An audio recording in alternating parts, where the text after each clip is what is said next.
All right, good morning. Welcome to Good Morning Kenya. From where are you watching us?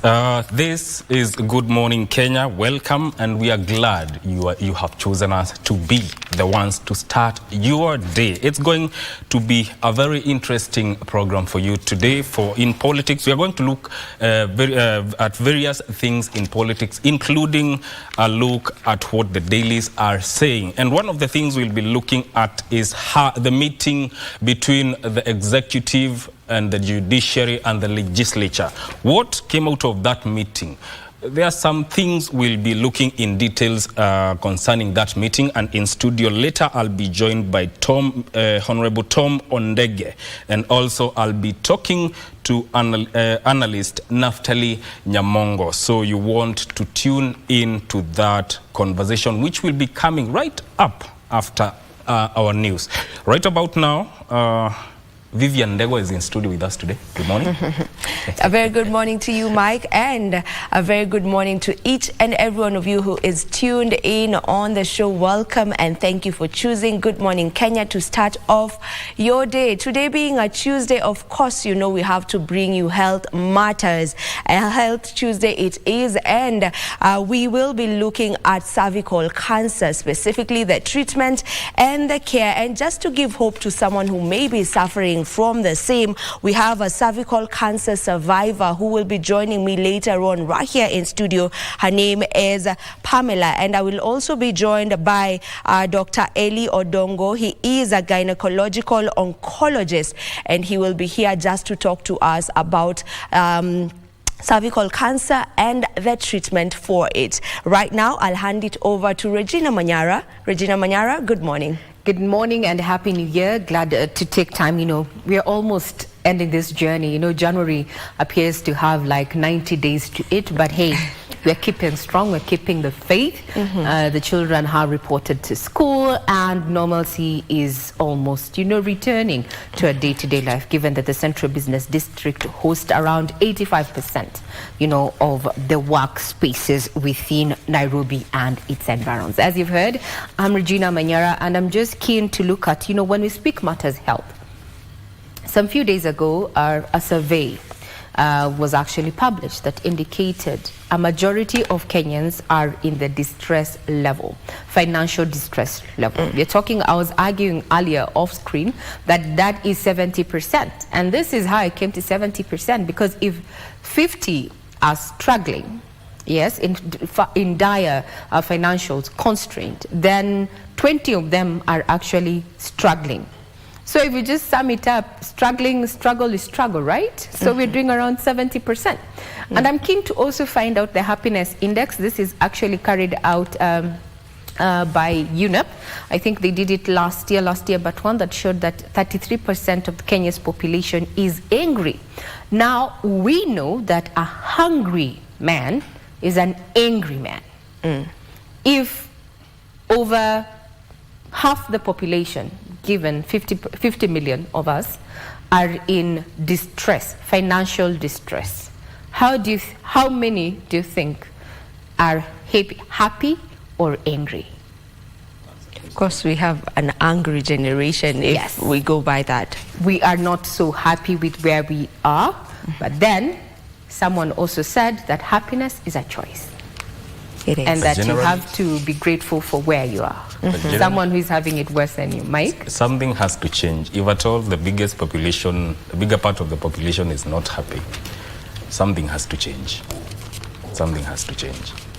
And it seems as if we're not going to be having much good news if the dailies and the headlines that we're having this morning, which you're going to be sampling, I'm sure, Vivian and Mike, you're going to put that into perspective, is that there is a looming job cut process, especially for civil servants. Yes. This is the same crop, or rather crop in the demographic, that is part and parcel of carrying the huge burden when it comes to PAYE and other clauses that have been introduced going forward. Shift is going to be coming in when it comes to matters of social security, but we're going to be putting that into perspective, and you can participate in this particular program by giving us your feedback on our various platforms online. On X, we are at KBC Channel 1. My Twitter handle is at Ray Manyara.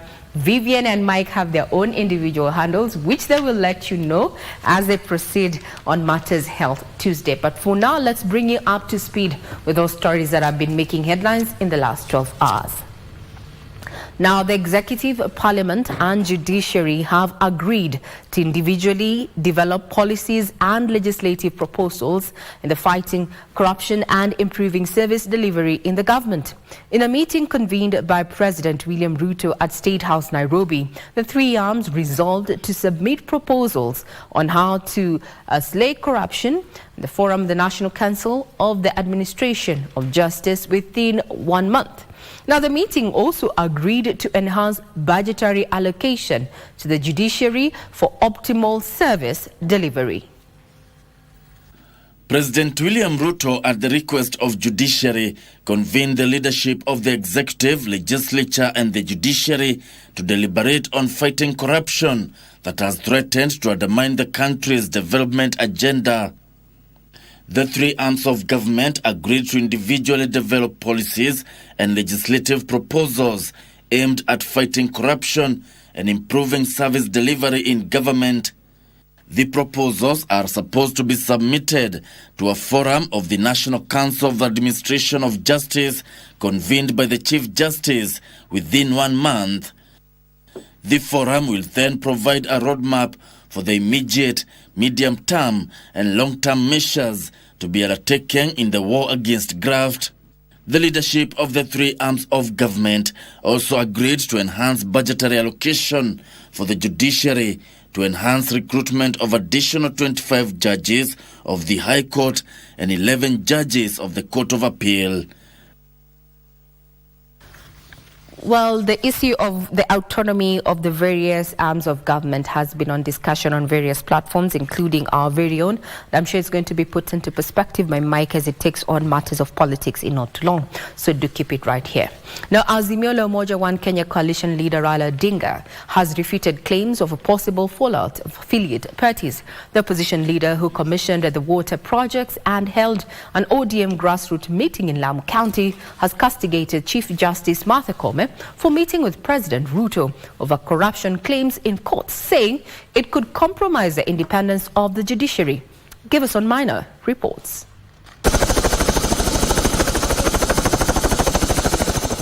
Opposition leader Raila Odinga has rubbished claims that Azimio la Umoja One Kenya coalition was on the verge of collapse of, among other issues, the National Dialogue report, terming the speculation regrettable.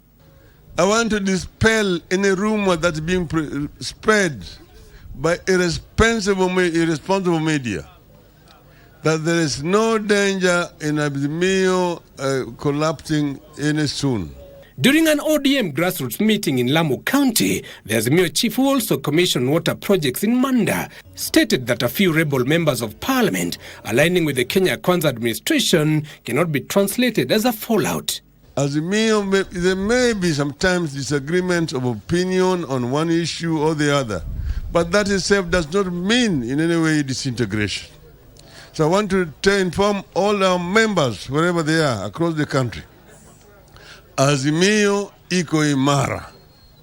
Azimio is remaining united, and Azimio will not break up anytime soon. The opposition outfit is expected to have a meeting of its affiliate parties this coming Thursday to deliberate on the National Dialogue report, among other issues.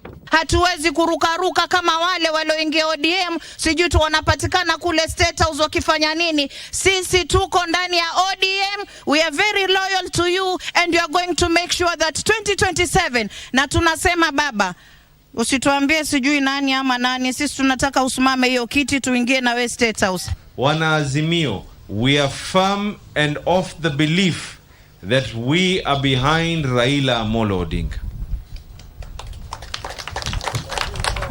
Hapa tuweke wazi.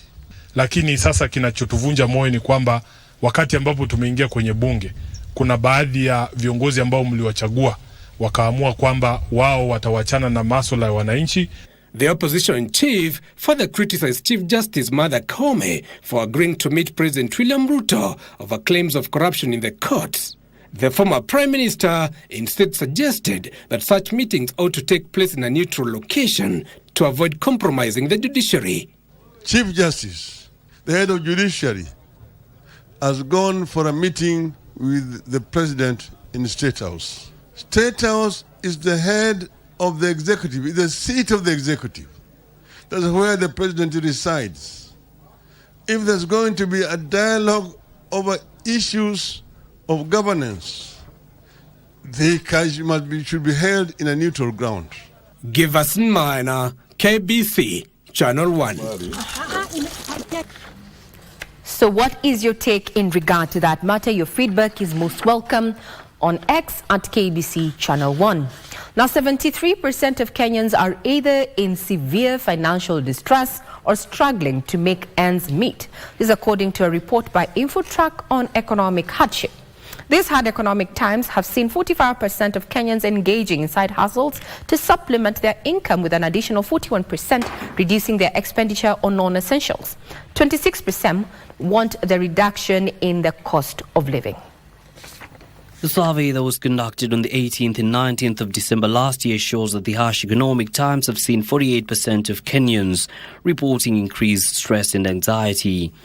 An additional 32% have reported strains on personal relationships, while 21% and 18% have reported physical and health issues and mental effects respectively. As for the cost of living, 48% of citizens feel that it will increase this year, compared to 36% who think otherwise. 6% feel that it will remain the same, while 9% are not sure. 56% of Kenyans feel that unemployment will increase. 27% say it won't, while those who say it will remain the same or aren't sure stood at 9% and 8% respectively. In areas requiring action to cushion Kenyans from the harsh economic times, reduced cost of living came top with 26%, followed by creation of jobs at 13%, as well as reduction of fuel prices and the cost of education at 13% and 12% respectively. 3% feel that food security should be ensured countrywide, while 0.3% prioritized war and graft. The survey was conducted amongst 1,500 Kenyan adults using the population proportionate to size design guide by the 2019 census. Well, if you come across that particular poll, just you'll know that only 5% of Kenya's population can afford to live comfortably. According to the 2019 census of the country, it indicates that we are around 50 million in population. So when you say 5%, do the calculations. Those are the ones who can afford to live comfortably, while 73% of us are struggling. Food for thought. Now, Kenya recorded a staggering 90,841 TB cases, a significant increase from the 77,854 cases reported in 2021. Principal Secretary for Public Health, Mary Muthoni, says the figures represent only 68% of the estimated 133,000 TB cases that were likely to emerge that year, leaving 32% undiagnosed and untreated. As Serafina Roby reports, a lot of the unscreened cases may be found in rural areas. Health Principal Secretary Mary Muthoni says there's an urgent need for comprehensive and coordinated response to tuberculosis in the country. According to the World Health Organization, Kenya remains among the 30 high-burden countries for TB and HIV-associated TB. A staggering 90,841 TB cases. This is a whole constituency. A significant increase from 77,854 cases reported in 2021. Alarming as this figure is, it represents only 68% of the estimated 133,000 TB cases that were likely to emerge that year, leaving 32% undiagnosed and untreated. Health Principal Secretary Mary Muthoni underscored the role played by health practitioners in diagnosing TB. This is to the medics.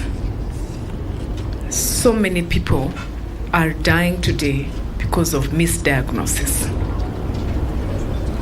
You go to the hospital, it's like we have a template or we have grouped the diseases. If I go to the hospital and I have a cough, then there's a specific drug I'll be given. One word, inclusivity. It's not about the Ministry of Health. It's about all of us coming together, providing solutions for preventive and promotive agenda. Muthoni was speaking during the launch of the National Strategic Plan for Tuberculosis, Leprosy and Lung Health. The Music Copyright Society of Kenya, Performance Rights Society of Kenya and the Kenya Association of Music Producers have called for compliance from music distributors in paying their license fees to ensure proper remuneration of artists. Addressing the media, the music bodies urged the same broadcasters and public service vehicles who are the biggest music distributors to stick to the 30-70% rule, where they play 30% of foreign content and 70% local content. Further, MCSK commenced its first distribution of royalties to its 16,000 members on the 25th of January, although all through to the end of March. Who carry the biggest amount of what we license kindly pay for music, but we must be intentional about the local content quota if we want to promote our local content. Music is not just music. It's also a vehicle for promoting our culture, our national values and aspirations. Now to matters of security, police in Laikipia County are searching for a group of herders who allegedly shot and injured a rancher in Laikipia West. Lucy Wamboi Jennings was ambushed in her farm by illegal herders, leaving her nursing injuries from head and arm. At the Pope Benedict XVI Hospital in Nyahururu, Lucy Jennings continues to receive treatment for gunshot wounds she's said to have sustained during an attack early Sunday morning while on her way to church. The attack, allegedly committed by grazers who were said to have invaded the expansive Jennings farm located several kilometers away from Rumuruti town. According to family, this is not the first attack on her. Sasa tukiwa family tuko na huzuni sana kwa sababu hata iko wakati hakuwa anaenda kanisa, hakuwa anatokea, akitaka kutokea anaita boda ndio asijulikane anatokea. The family says the farm is embroiled in an ownership battle between the rancher and grazers said to have invaded the farm, with efforts to evict them ending in court battles. Hiyo shamba ni ya dada yangu. Hiyo msungu Jennings alikuwa ameoa dada yangu. Mimi nimelelewa hapo mkiniona hivi. Na hiyo mzungu na bibi yake. Wakaaga wakawasha watoto yao. Mnyang'anyifu sasa akaingia, ametuletea shida. Tunaomba serikali sana ituangalilie maneno kwa sababu hiyo ni haki yake, shamba ni yao, taito wako naye, lakini wanaendelea tu bado kumsubua na ni watu wanajulikana. It is reported that such attacks emanating from conflicts between illegal grazers and landowners are prone in the area as residents call for enhanced security. Mwaka uliopita hakuna mafuno ilifuniwa katika shamba. Sasa ndio tunaomba serikali hii iwe ya mwisho. Washukue hatua ya mwisho na tuangalie. Naomba serikali yetu ya Kenya hii atuokoe. Angalia maslahi ya wananchi ya Kenya. Security agencies had been placed on high alert to ward off any incidences of banditry and armed conflicts. Individuals with fake academic credentials will have to forfeit any proceeds obtained using such credentials to the government. Ethics and Anti-Corruption Commission Chairperson Bishop Dr. David Oginda says the commission is concerned about a trend where some Kenyans are faking credentials to secure employment both in the private and public sectors.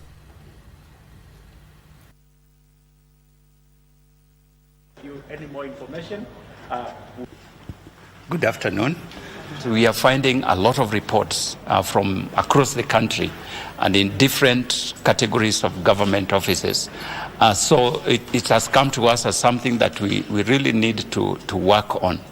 One of the things that we will need to let Kenyans know is that if you get a job using a fake certificate, it doesn't matter how long you work in that particular job. When we finally, the arm of the law catches up with you, we will have to recover all the monies that you got through that process. So even if you worked 20 years, we will want that money that you earned in those 20 years. If you work for 5 months, we'll want all that money for 5 months. So it is wise for you to actually not get into that space, because there are people now we are dealing with where we are claiming from them millions of shillings that they earned over a period of time using fake certificates. So Kenyans should just know that there is no benefit ultimately if you use a fake document to procure a job.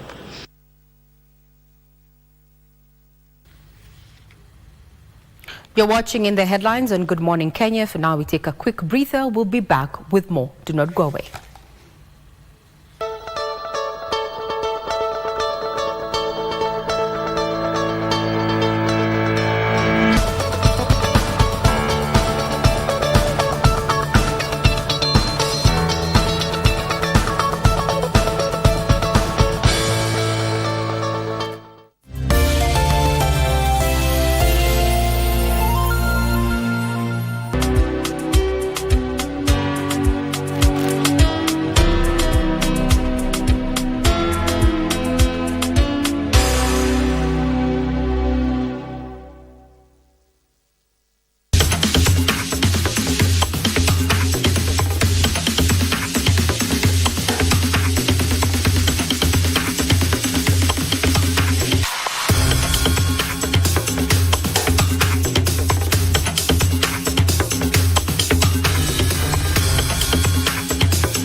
How to access KBC Online services via eCitizen. Step 1.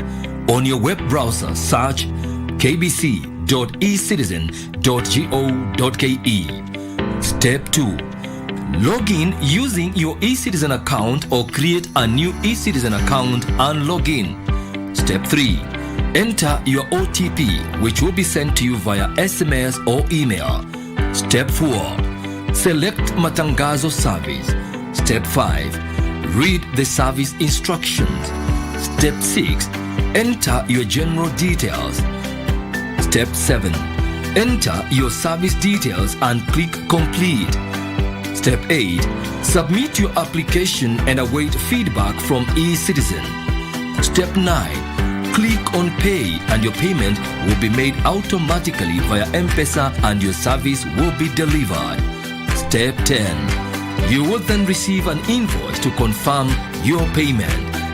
For any assistance, reach us on email ecitizen@kbc.co.ke. Telephone number +254 20 22 41 896.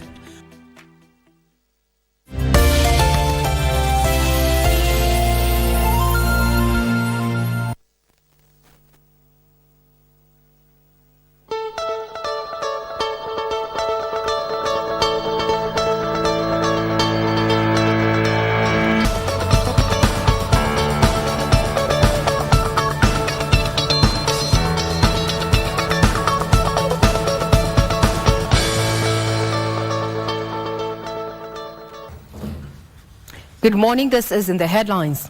Now, a Milimani court will decide the fate of the mitigation spirited by the defense team early next week. This is after 5 people, among them a police officer, were convicted for robbery with violence of Daksha Patel in the year 2020. Details of this in the Skills of Justice segment. Appearing before trial magistrate Bernard Ochoi for mitigation purposes, the 5 convicts, through their lawyers, urged the court to grant them an uncustodial sentence. In such a hearing, Your Honor, guided by both the Community Service Order and the Probation of Offenders Act, as contained in the sentencing policy, directions given by and Justice Mutunga, which are applicable in this particular case, Your Honor. The court was told they are first-time offenders with no prior criminal history. Mr. Bernard also was an employee at the material time, and that's a trade he was applying at that particular time. He is a father, a husband, and we don't have any record whatsoever of having been a person. Meanwhile, the hearing of a case where 9 tenants are charged for rent arrears and providing fake bank deposit slips continued at the Magistrates Court. Your Honor. The other one is KCB Mtani, dated 56,000. Date is 11th October 2019. During cross-examination, the manager of the building, Patrick Githinji, told the court the tenants duped from 2016 to 2019, leading to arrears amounting to 3.4 million shillings. And sometimes they pay, if somebody is paying 40,000, for example, yes, and you have 27,000, then you pay 27,000. Some could also ask the other following month, then they clear the balance. Yes. Elsewhere, suspect Davis Magori has been charged for conspiring to defraud Equity Bank Limited 3.6 million shillings in the name of a deceased person, Samuel Kiplagat. Accused may be released on bond of 1 million shillings to one charity of civil amount, or cash bail of 500,000 shillings to one contact person. The accused will be supplied with copies of documents, the charge sheet, and any other documentary evidence which the prosecution intends to rely on. The magistrate has released him on a 1 million bond, with pre-trial set to be on 5th February. Ruth Wamboi for Good Morning, Kenya. And also some developments in the corridors of justice is that 2 people suspected for the murder of Waini, that is the body that was found in one of the Airbnbs, were arraigned in court. We say accomplices as investigations continue. They are being held for the next for 8 days as the investigations continue. They are given that there's been a call to action, so to speak, to protest anti-femicide on the 27th of this month. We'll be keeping tabs on that and any other developments in regard to that matter. Now, section of parents in Limuru constituency, Kiambu County, have called on the government to pump more funds into the education sector to help the needy students who are struggling to get educated. Speaking during a bursary disbursement exercise in Kinyongori Secondary School, Limuru constituency, the parents, however, lauded the timely disbursement of the funds this term. Wale ambao wako chini kabisa sana watu ya day schools, priority ndio na wao waendelee na shule na mambo ya shule, na tunatarajia hivi karibuni tutapata hiyo pesa ingine ya watu ya university na tertiary colleges. Bwana pokea hizo pesa, iwe ametoka wapi ama wapi, kwa sababu hiyo pesa inarudi hapa tu Limuru. Mzazi yote ambaye ameapply basari, mtoto wake atakosa kwenda skuli. Itupunguzie at least hata kwa chakula, atupunguzie kwa chakula shuleni, atupunguzie kwa mambo ya school fees, ndio at least watoto wetu wasaidike. Has been restored in Kitengela town. And this is after Kajiado County, after a 4-hour standoff between Boda Boda operators and the police that paralyzed transport services in the town. Now, this followed the intervention of the area assistant county commissioner and police bosses, who managed to get riders to apologize following Thursday's incident in which Boda Boda riders were filmed attacking a motorist after an accident. Tilio Marco with the details. This was the situation that persisted for 4 hours on Monday morning in Kitengela town, Kajiado County.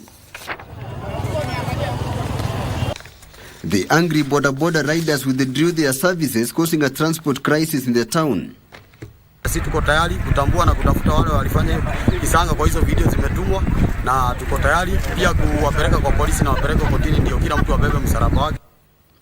They were pushing for the release of their colleagues arrested for an alleged assault on a motorist last Thursday. Tunakubali ya kwamba sisi wenyewe tuko na makosa, si ndio? Kuna watu baadhi yetu wako hapa Lazima tufuate sheria, tuwajue, kila mtu atambulike, na kuanzia kesho naomba bwana OCS mtusaidie na bwana DO. Mtu yote akuwe na stage, mtu akuwe na namba ya stage, na ule mtu ajulikane kuanzia kesho tukishika ni wapi. However, after 4 hours of chaos, the situation was contained. Kuna mambo mengine hatuombi. In our training, we don't say please, we don't say urge, we just act. So, Bwana OCS, with your team, I know you are so diligent, professional. Let us crack down all the illegal Boda Boda operators who are not known by the Boda Boda members. In an incident that attracted public uproar on Thursday evening, dozens of Boda Boda riders were seen escorting a motorist and his male passenger before damaging their vehicle in broad daylight. Tilio Marco, reporting for Good Morning Kenya.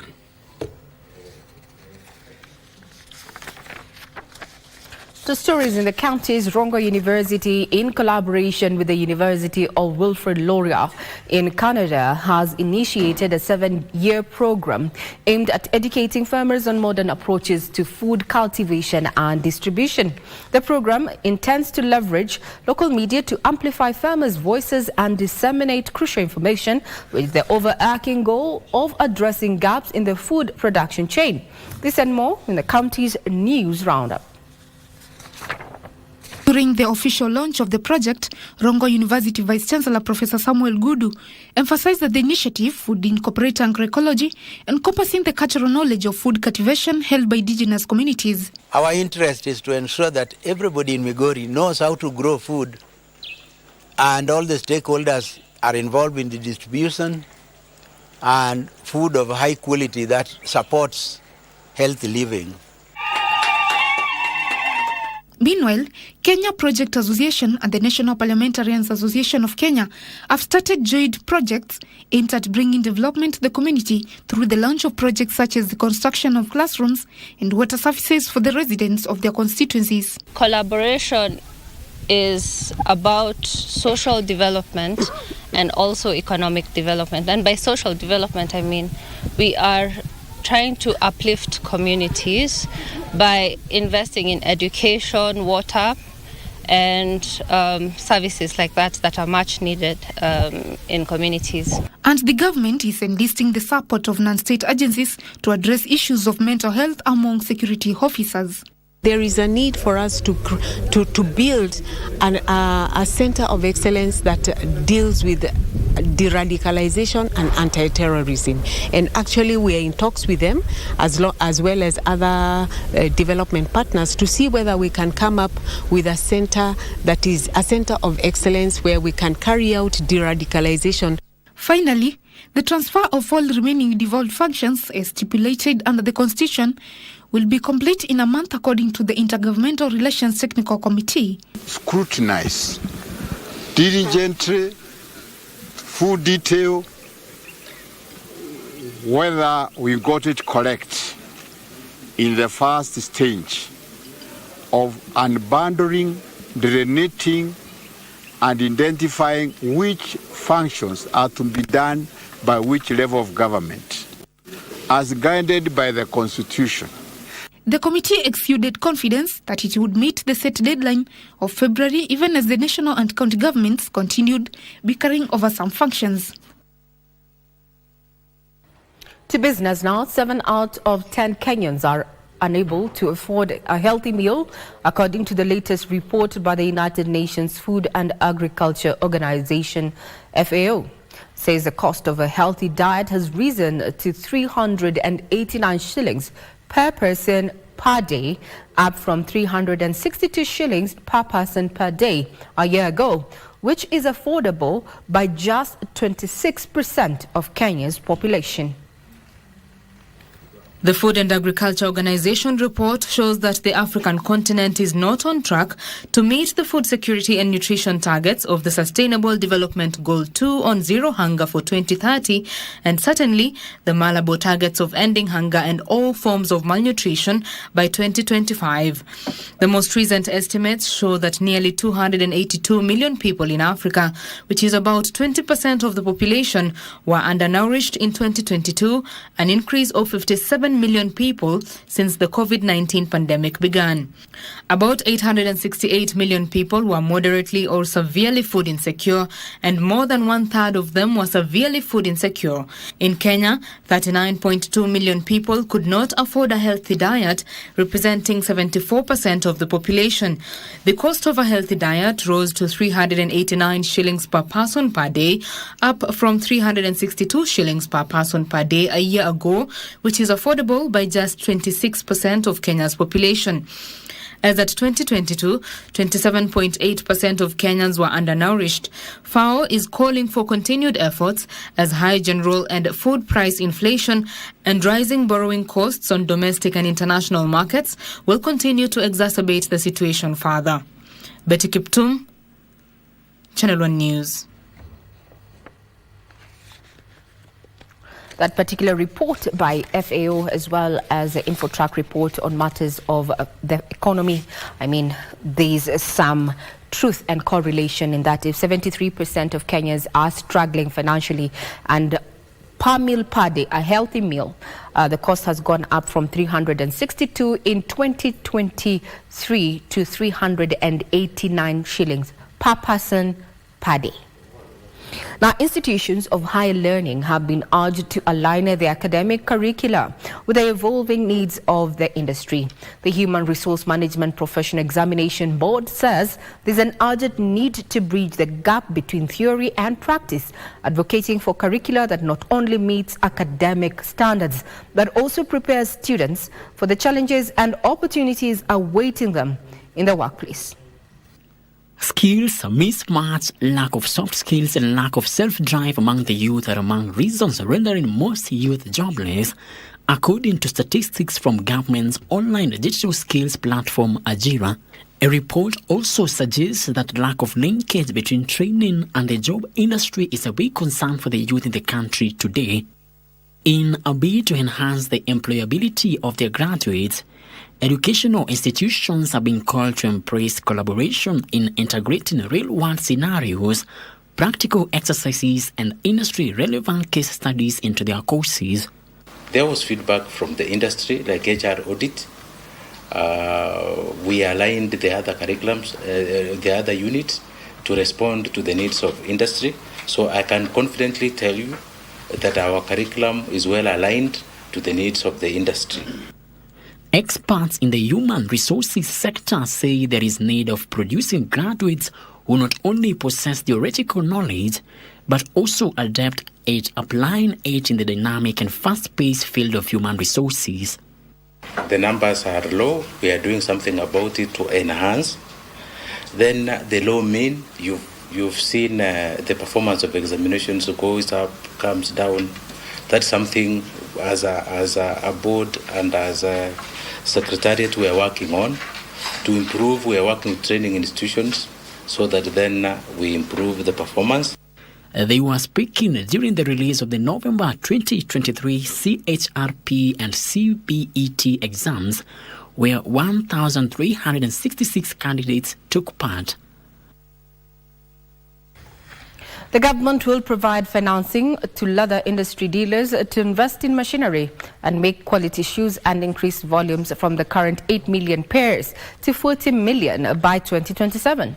Livestock Principal Secretary Jonathan Mweke says the government is setting up common user facilities to help traders in the market to improve quality of leather products for export and create new jobs.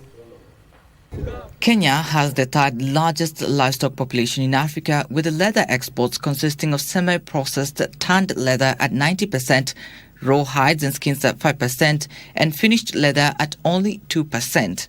The imports are there because we have not really paid a lot of attention previously to this leather value chain, which is now a priority value chain in this government.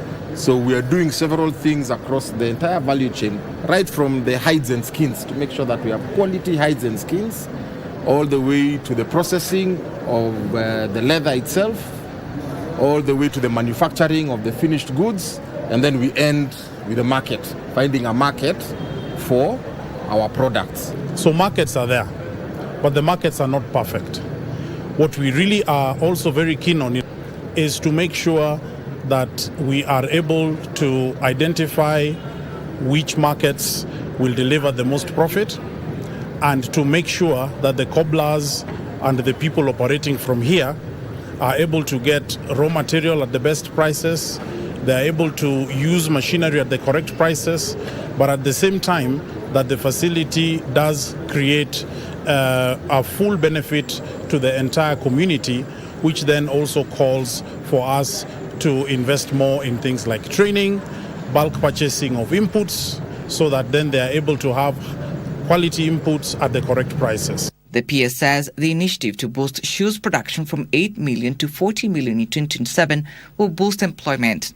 We have a target to increase that to about 40 million shoes, and also increase the jobs from the 19,000 jobs that are currently in this leather industry to over 100,000 by 2027. The government has urged traders to take advantage of common user facilities that are actively being set up to assist traders in improving the quality of leather products. My message is to the beneficiaries: make use of the services which you ask from government, and it has been provided next to you. Trevor Ngendo for KBC Channel 1. To sports, where the Football Kenya Federation has named Mildred Churcher as the new head coach of the national under-17 women's team, Junior Starlets. Churcher will be assisted by under-15 women's national team coach Anne Aloch. Churcher currently serves as the assistant coach for the senior women's national team, Harambee Starlets, as well as the Rising Starlets. The duo are expected to prepare the Junior Starlets for the 2024 FIFA Under-17 World Cup second-round qualifiers. The Junior Starlets will face DRC away on February the 4th and at home on February 11th.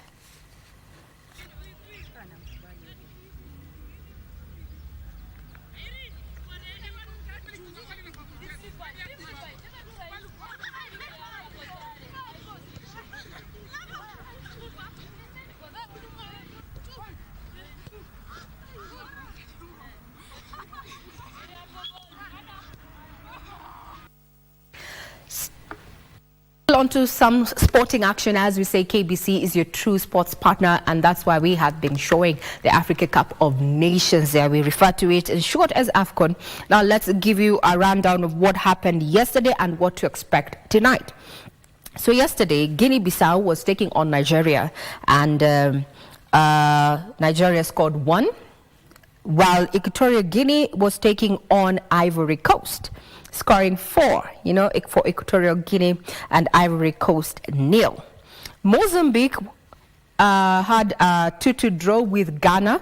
That was a match played yesterday, while Cape Verde and Egypt also ended on a 2-2 draw. That was yesterday. How about tonight? So tonight at 8 p.m., we have Gambia and Cameroon squaring it out. I don't know who is your favorite among that team. Gambia, Cameroon. Well, now you know that is 8 p.m. At the same time, we're going to have Guinea and Senegal squaring it out at the same time, 8 p.m. tonight. While Mauritania is going to be taking on Algeria at 11, while Angola will be squaring it out with Burkina Faso at 11. So do keep it right here. These are the current games, and we are on until we bring you who is going to be carrying the cup after this tournament. Well, keep tabs.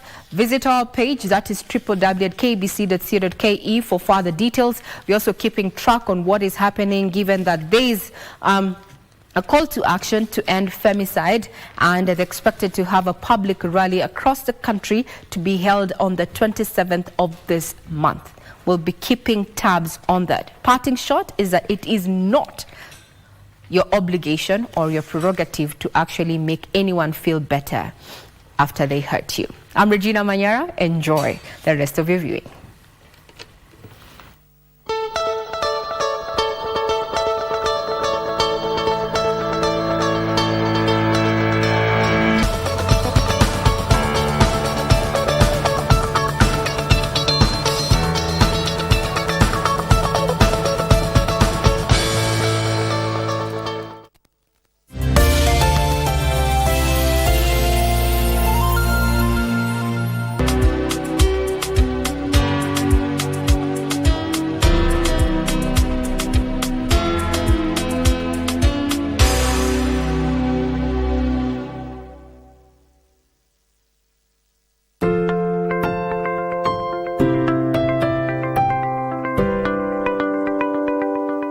In a world filled with uncertainty, there is one thing we can always count on: the power of compassion and generosity. Every day, families in Kenya face unimaginable challenges and hardships. They struggle to put food on the table, provide shelter for their loved ones, and access basic health care. But today, you have the power to make a difference. By just contributing 1 shilling and 50 cents from your airtime, your generosity can provide access to sanitary pads, nutritious food, clean water, education, and life-saving medical care to those who need it most. To support this cause, please tune in to your favorite radio station under the KBC umbrella for step-by-step instructions on how to subscribe. KBC Helping Hands. Together, we can make a difference and bring hope to those in need.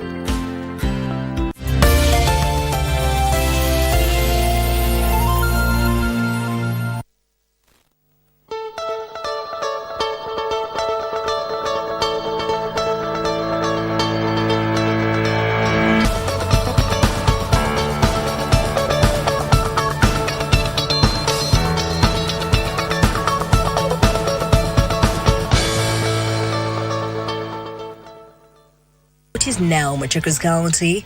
In 1941, Ngutu went to the local Kawethe District Education Board School for his primary and secondary education. From an early age, Ngutu had a strong desire to serve in the disciplined and uniformed forces. He was recruited in 1966 while in his mid-20s and went to Kiganjo Police Training College in Nyeri. He worked at various stations across the country and rose through the ranks to the position of Deputy Commissioner of Police in charge of operations. Joseph Kimeu Ngutu was a police officer turned politician and had to fit in the shoes of mercurial politician and freedom fighter Paul Joseph Ngei. Ngutu was the beneficiary of Ngei's fall from power when he was finally forced to resign from his cabinet post and relinquish his Kangundo parliamentary seat in 1991 after being declared bankrupt by the High Court of Kenya. As soon as Ngei was declared bankrupt, Ngutu declared his interest in contesting the seat once it was declared vacant. He had retired as Deputy Commissioner of Police in charge of Nyeri-based Kiganjo Police Training College. He contested the seat in the subsequent by-election and won, becoming the second occupant of the seat since independence. He was appointed Minister for Labour, a position he held for about a year and a half until 1992 multi-party elections, in which he lost the seat to a political greenhorn, Joseph Wambua Mulusia, who ran on a Democratic Party ticket. The party was led by Mwai Kibaki. 5 years later, Ngutu made a dramatic comeback. In the 1997 elections, he managed to win back the Kangundo seat. Ngutu once again became Minister for Labour, where he stayed for the next 5 years until the 2002 general election, in which he lost his seat. Some of the projects credited to Ngutu included the construction of health centres, Kawethe Secondary School, and coffee processing factories. He also encouraged farmers in agriculture potential areas to start coffee plantations. Ngutu worked as minister for just about a year before the 2002 general election, when he lost his seat to Moffat Maitha, who contested via the little-known Sisi Kwa Sisi party. Jackie Wimbiru, The Cab.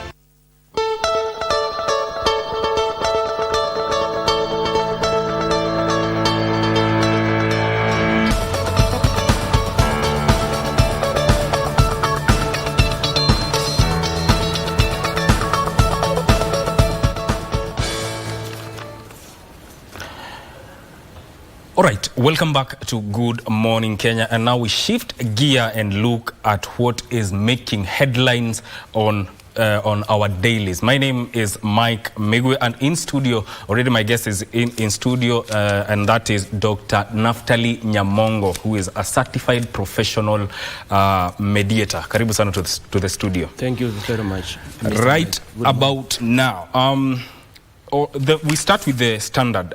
Justice on trial as Ruto Koome meet. This is about a meeting that was happening yesterday between the judiciary and the executive. And the story here is lawyers, the meeting has attracted mixed reactions. And one of the things said here is that lawyers and opposition leaders have said the meeting between the Chief Justice and the President will not augur well, as that is direct interference with the independence of one arm of government. The leaders say the dialogue will dent the public confidence in the institution. I'd like to know from you, Dr. Nyamongo, was this meeting supposed to happen in the first place? Okay, the meeting between these two leaders. Yes. You see, the president is the head of state and the government. Yes. Then the Chief Justice is the head of judiciary.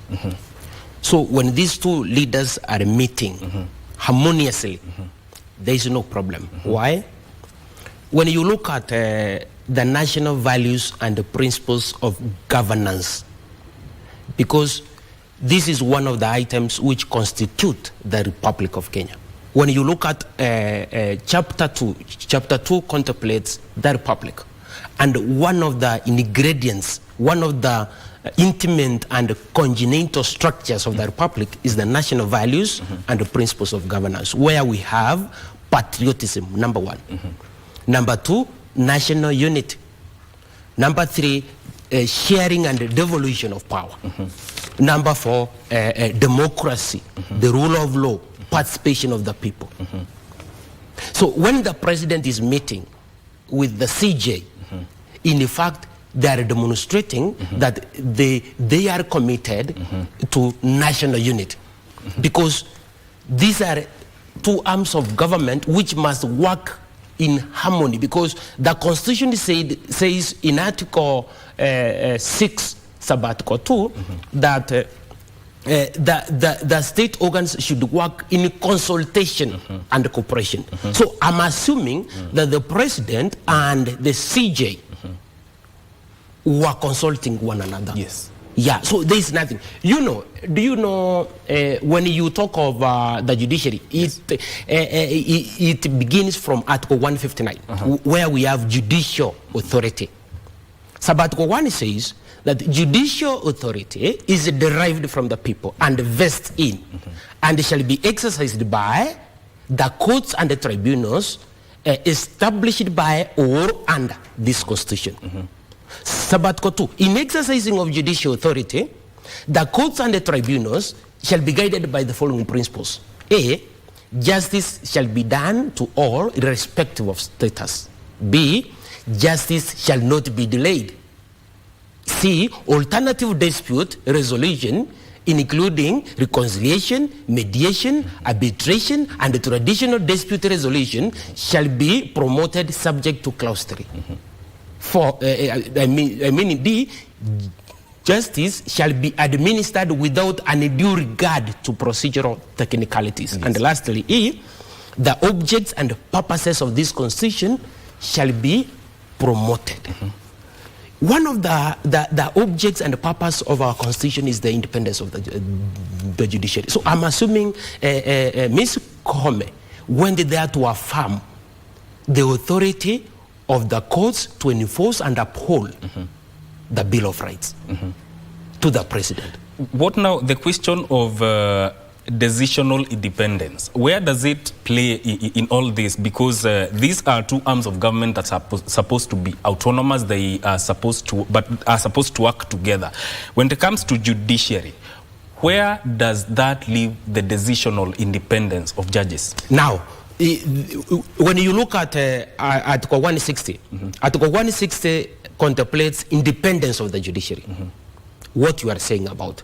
Independence means self-governing. Independence means autonomous. Independence means not controlled by outside forces. Okay. So when you look at especially Sabbatical 1 and Sabbatical 5. Sabbatical 1 says, in exercising judicial authority, the judiciary as constituted under Article 161 shall be subject only to this constitution and the law, and shall not be subject to the control or direction of any person or authority. Yes. Full stop. Sabbatical 5. A member of the judiciary is not liable in an action or suit in respect of anything done or omitted to be done in good faith in the lawful performance of a judicial function. Full stop. Okay. So that is where we find now that independence of the judiciary. When a judge or a magistrate, through their own volition, their own judgment, have made a verdict through the court process where we had fair hearing, where we had habeas corpus, where we had rights and fundamental freedoms listened to between maybe disputants, the plaintiff and the defendant, and then the judge has the prerogative of determining that case, because the High Court has a jurisdiction to hear and determine what cases. Then no one shouldn't begin castigating what the judge has done. That is what we call independence of the judiciary. Be that as it may, when you look at Article 23 of the Constitution, it envisages authority of the courts to enforce and uphold the Bill of Rights, whereby any Kenyan or any individual who is disgruntled with what the court has done has that power or right to institute court proceeding again, what we call an order of judicial review. That yes, you made a judgment, but I was not satisfied. So the courts have provided through the Constitution that you can ask for an order for judicial review, but not coming outright to oppose what the judge has done arbitrarily. Yeah, you need to follow that process, which is, you see, our constitution is one of the most transformative constitutions in the world. Because of this, you can appeal, you can do everything, and even if a matter has been heard and determined even by the Supreme Court, you can ask for an order for judicial review, but not just go outrightly face to face to demean a judge. Yes. That is now demeaning what the people of Kenya have anchored as far as independence of the judiciary is concerned. As it may. Now, before even the meeting happened, there were the fights between the executive and the judiciary on matters about corruption in the courts. Was it the best way to speak about, was it the best way to raise these issues by attacking the judiciary, or why do that and then lead to a meeting where you both agree this is what is going to happen? Was that attack supposed to happen? Anyway? Number one, yes. You know, when the president or the deputy president was speaking, from one perspective, they were exercising their freedom of expression from one perspective. So you cannot deny a Kenyan, whether they are state or public officers or ordinary citizens, from expressing. But this freedom of expression is limited. Article 24 states limitations of rights and the fundamental freedoms. Yes. That you cannot express annually. There must be a procedure. There should be a protocol. So if your expression will lead to hate speech, or maybe incite violence, then that one now, you will be told, my friend, this is not the right way. So the president and the deputy president or another executive officer who has been speaking in the public against the judiciary, they were exercising, in my own thinking, they were exercising their freedom of expression. But because they are state officers, because they are public officers, because they have affirmed an oath and affirmation of office, they should demonstrate what we call public trust. Yes. Because this is a fellow arm of the government. Yeah. So that public trust should come from them. Number two, competence, integrity. The way they were speaking, you saw them. Kenyans had them. They were not speaking genuinely. If it is about openness and genuineness, it is now they have begun doing it. By now, calling upon members of the judiciary to come and sit and share with them. But even then, wasn't that putting the judiciary in the court of public opinion, already changing the perspectives of the masses when it comes to judiciary? Of course. You see, when you listen, when the president speaks, it's not a light matter. When the president speaks, then it's like the nation has spoken. So that is why we were saying, please, Your Excellency, Dr. William, don't speak like that. When you are speaking like that, then people may misjudge what?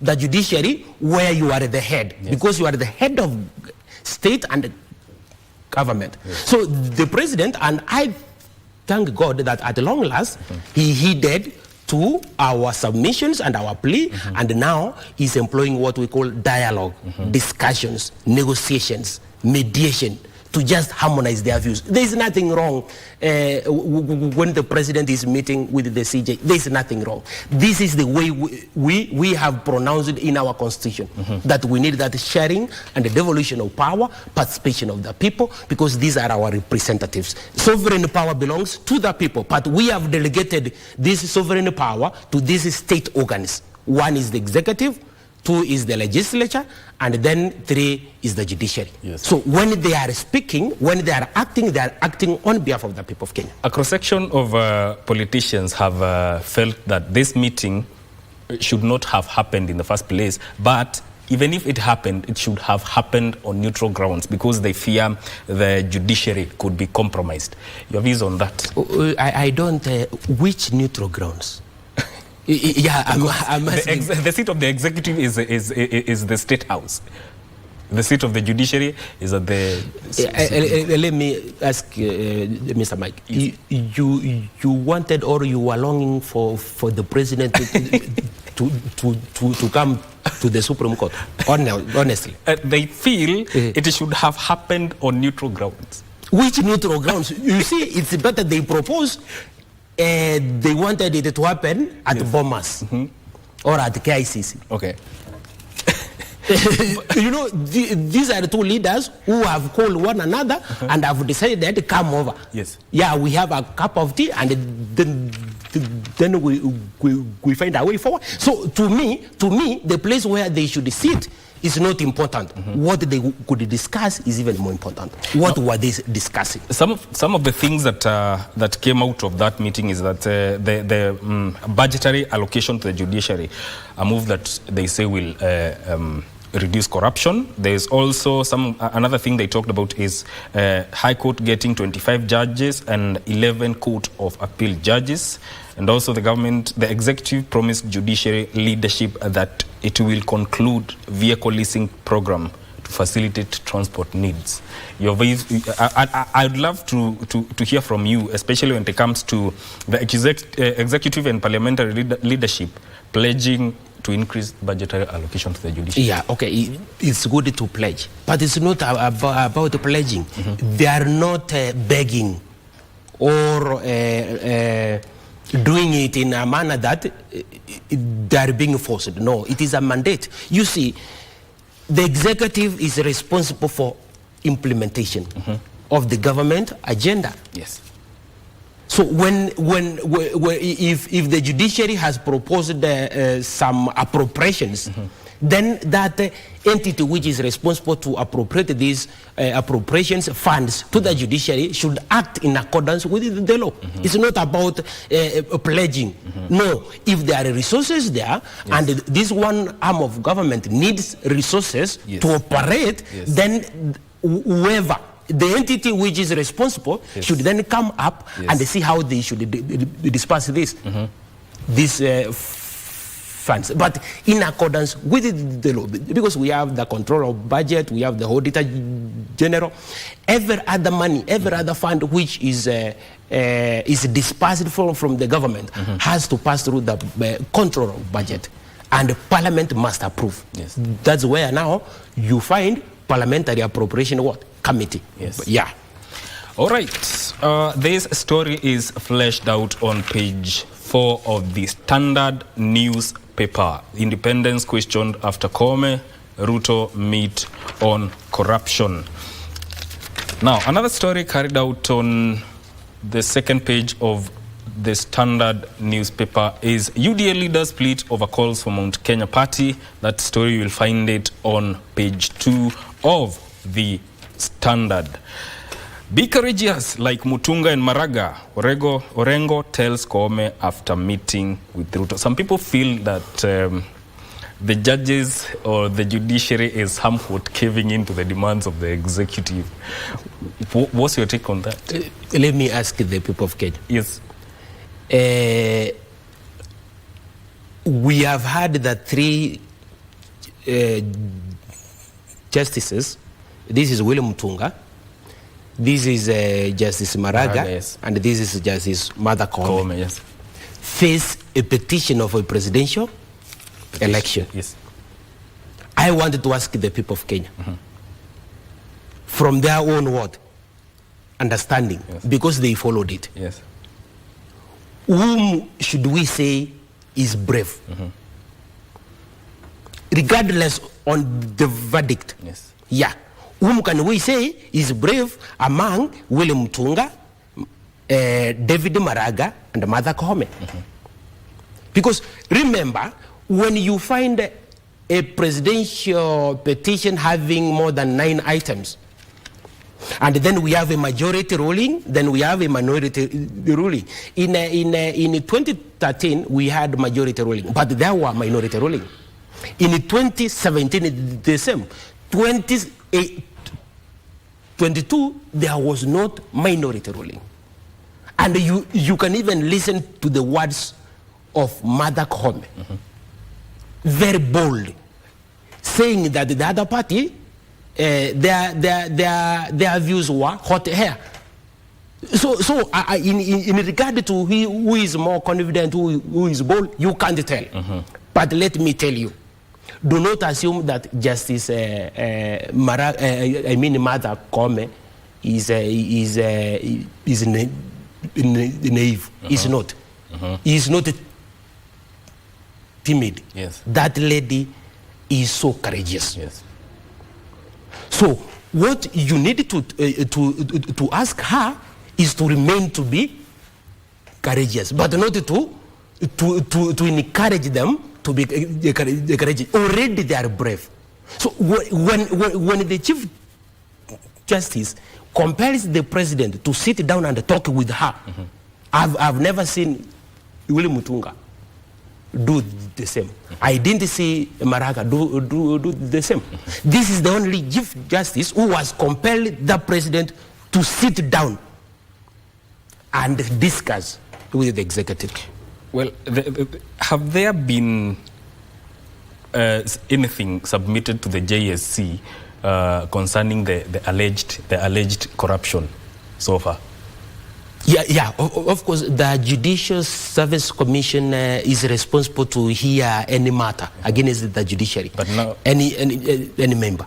But now concerning the allegations that now the executive has leveled against the judiciary in terms of corruption. Of course, I may not have the exact figures, but I think there have been allegations presented to the Judicial Service Commission, and the Judicial Service Commission, I'm thinking they are acting on those allegations. What does all this? How does all this speak to the confidence that the people have when it comes to the judiciary so far? So when you see someone says that it is that tree which has nice fruits that stones are thrown. It means then, when you see at this particular hour, yes, the judiciary is being discussed about, it means there is an element of goodness. the judiciary is acting in accordance with the law. But as I have been saying, the judiciary cannot be clean completely. It can't be perfect. Yes. But the way we need to make it perfect or to rectify it should not in any other way demean what the judges are doing. Yes. Without the judiciary, we cannot have the government. Because without this rule of law, we need a situation where events conform to the rule of law. And these events now, we find our redress where? In the judiciary. So the judiciary should be respected. As far as I'm concerned, the people of Kenya have that attitude of admiration and esteem to the judiciary even more than the executive. As far as I'm concerned. Yes. Yeah.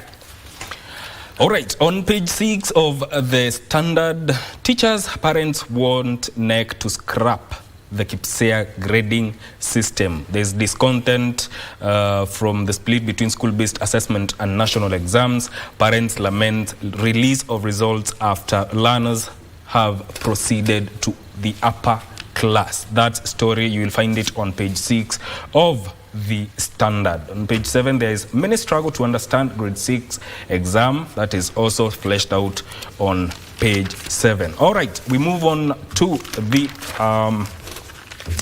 Daily Nation. And the story that is making headline on the Daily Nation is big job cut. Big job cuts loom for civil servants. Following damning audits exposing the extent of ethnic discrimination in public sector employment that has seen a few tribes dominate government jobs, a new bill seeks to further reduce statutory quota for a dominant community in an agency. If enacted, it could lead to restructuring of state agencies and possible job losses. That story is fleshed out on page 7 of the Nation newspaper. New bill on hiring public service may lead to job cuts. Now, there is the question of ethnic dominance in the public service.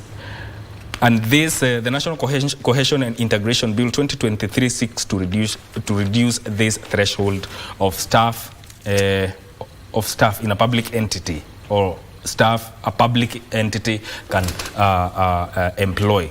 I'd love to hear your views on the issue of ethnic dominance, because there have been complaints that in some state corporations, parastatals and government institutions, a certain tribe takes precedence when it comes to hiring. Yeah, okay. The regional balance aspect is very important because you see Kenya is a multi-ethnic community. So this thing began, if you remember, it began from the late His Excellency Mwai Kibaki. Yes. When Mwai Kibaki took power in 2003, he began demoting some Kenyans who didn't belong to his community. Yeah, most of them were the Kalenjins. So when Uhuru Kenyatta took over, he maintained that threshold. No, I'm speaking with an honest and sincere feeling, because this is a matter that is in the public domain. We have like 250 parastatals. So since we have under Article 35 access to information, information has come out that who belong to which community in which parastatal. You can talk of KRA, you can talk of Nairobi Water, Kenya Power, all of them. And you can find that it's only one community which has dominated. Yeah, the majority. And this has happened consistently. So when the President William Ruto assumes power, then in his own thinking, he begins to eliminate, let me say, Kikuyus from those positions to insert what? Kalenjins. Then he makes the matter even worse.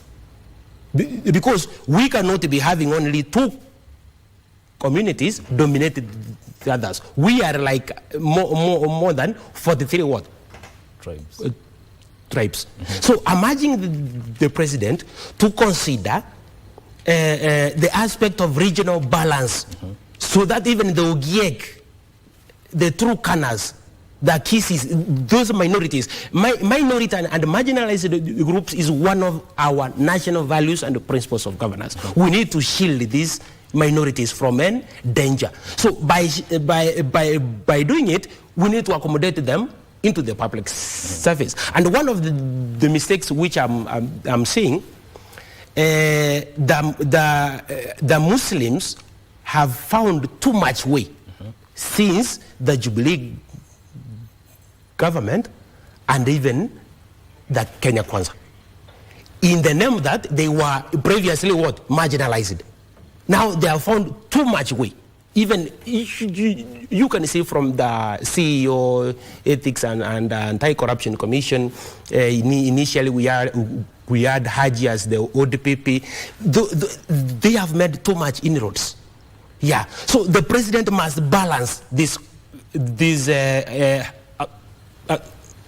aspect, unless most Kenyans will think that they have been alienated. And once the people feels that this is not part of the government, they may begin now asking for self-determination, because sovereign power belongs to the people of Kenya. Yes. The aspect of meritocracy has to play a part in all this, because a person goes to look for a job not because of where they come from, but because of the papers they have. What is the place of meritocracy in all this? You know, we need people like you, people who know that we have meritocracy. You see, when we have democracy, the democracy which the people of Kenya have anchored through the framers of our constitution has been amalgamated together with the meritocracy. Yes. But people tend to have that, we have the numerical majority that an organized group can make decisions because of the numbers. No, we need to accommodate meritocracy, because meritocracy is where power is given to people without considering the place of their birth or whether they have money or not. Yes. Yeah. On that note, we take a short break. We'll be right back.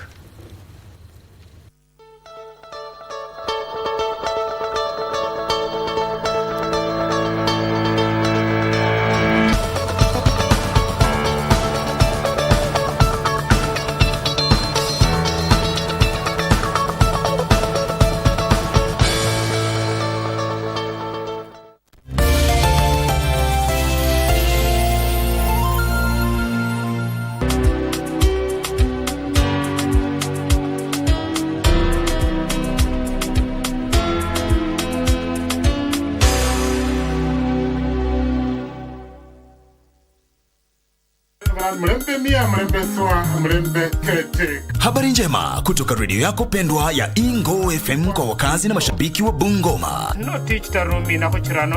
Sasa Ingo FM inasikika Ingo Bungoma kupitia masafa ya 103.5 FM. Sikiliza na uchangie, burudika ukifurahia uhondo wa kipekee kwa lugha ya nyumbani. Awamu ya Baraga UCC, Natural Sweetness. Kadhalika, tegea Ingo FM ukiwa maeneo ya Kakamega, Busia, Vihiga na Trans Nzoia kupitia 101.5 FM. Isinikoli umwana wa kwendo mkhana wa imoni darano mbonya kunanga KK. Ingo FM, ininginingi ye Muitala.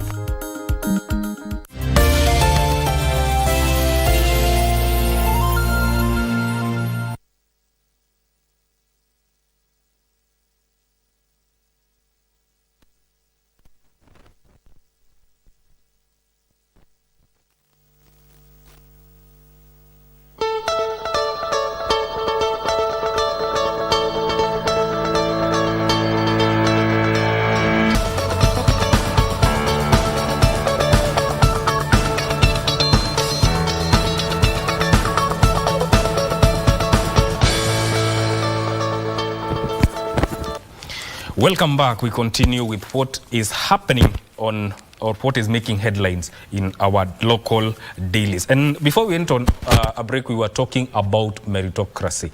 Dr. Nyamongo, if you can continue on that aspect. So meritocracy is a social system. whereby power is given to those with the superior intellects. Yes. Or where leaders are chosen not because of their birth, yes, but nor their wealth. Yes. When you look at today's Nation Daily Daily Nation, page 7, we have a report by the Public Service Commission, yes, ethnic dominance in the public service. This is what have been speaking.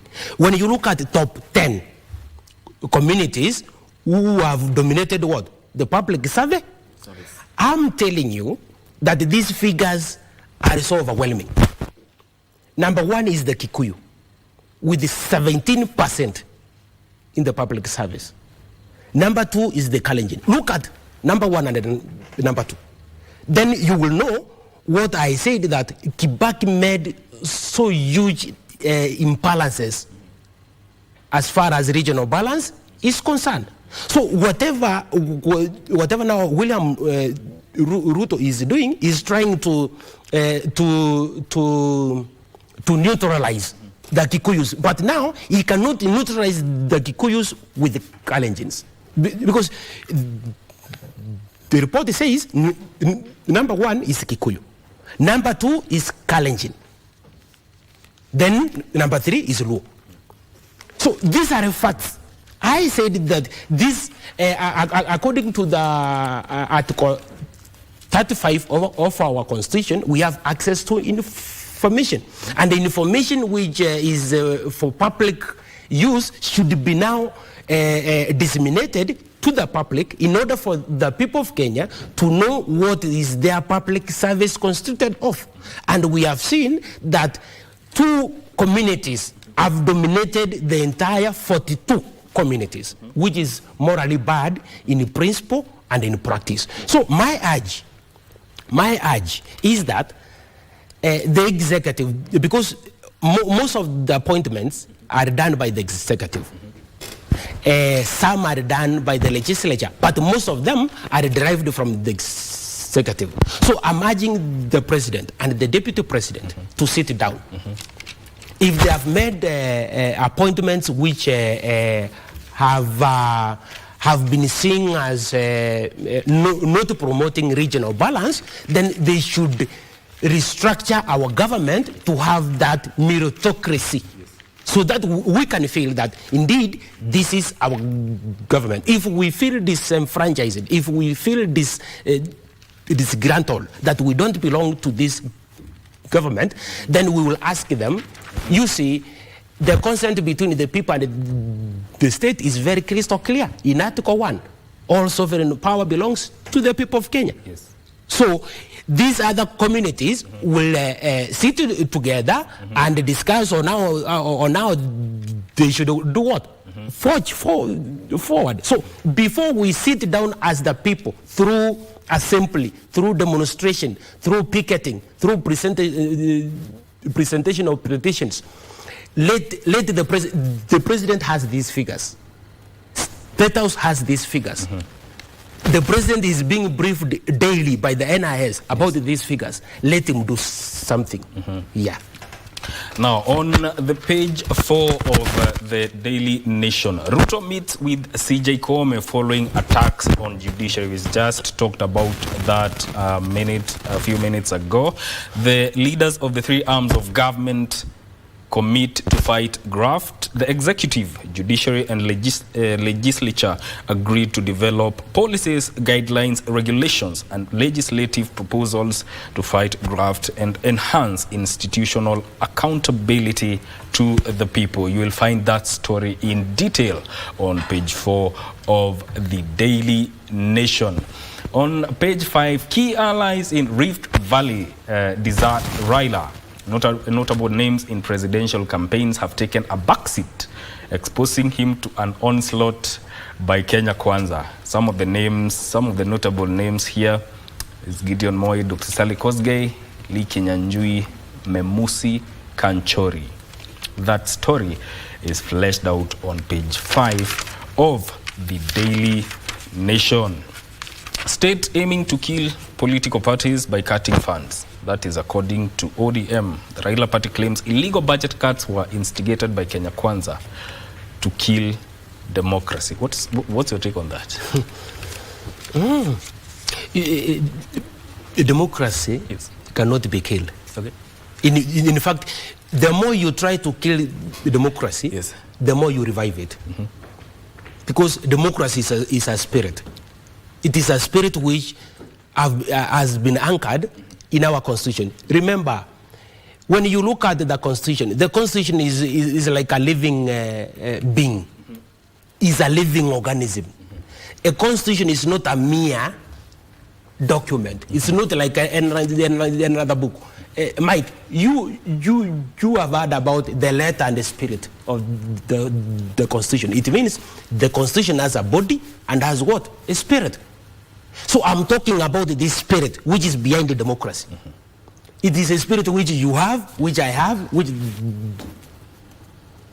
the people of Kenya have. And when you look at now, the preamble epitomizes the brain of the constitution. When you look at the preamble, because it puts together all the 48,804 words which compose the constitution. 898 sub-articles, 264 articles, 18 chapters, and 6 schedules.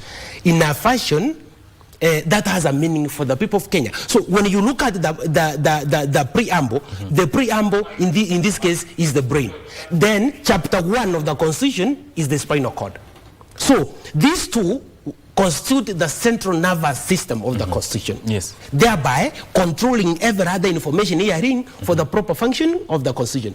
You will allow me to envisage what the preamble says. We, the people of Kenya, acknowledging the supremacy of the Almighty God of all creation, honoring those who heroically struggle to bring freedom and justice to our land, proud of our ethnic, cultural, and religious diversities, and determined to live together in peace and unity as one indivisible sovereign nation, respective of the environment, which is our heritage, and determined to sustain it for the benefit of future generations.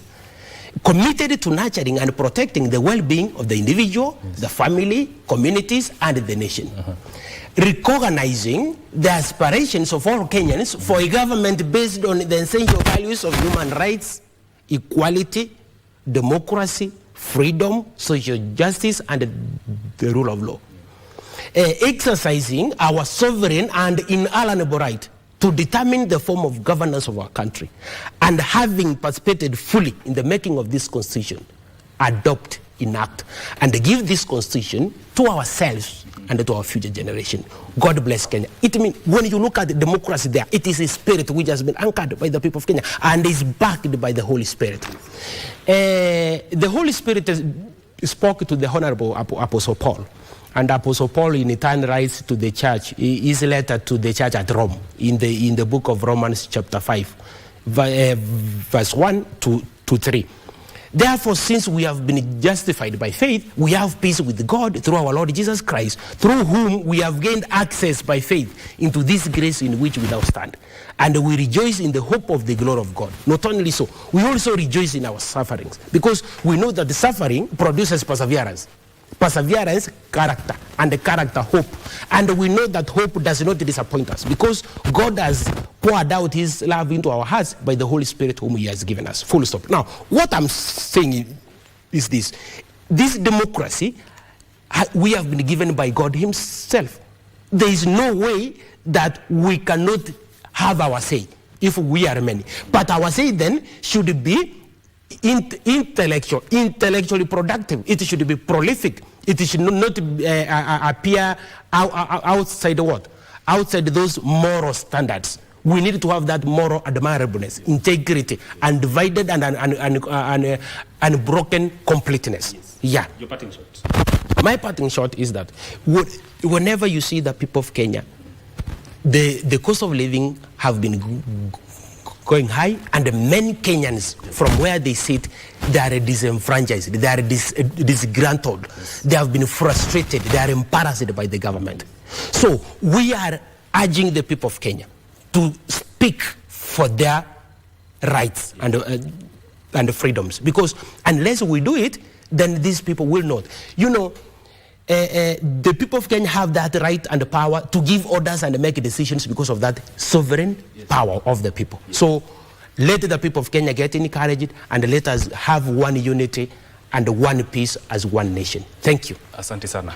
Dr. Nyamongo there speaking to us as we analyze what was making headlines on the dailies of today. And on the first page, quickly, Gachagua faces battle for survival in Kingpin context. We join now we cross over to radio where Rashid Mwamkondo is hosting Ufadhili wa Masomo right about now. Good morning. My name is Mike Migwe.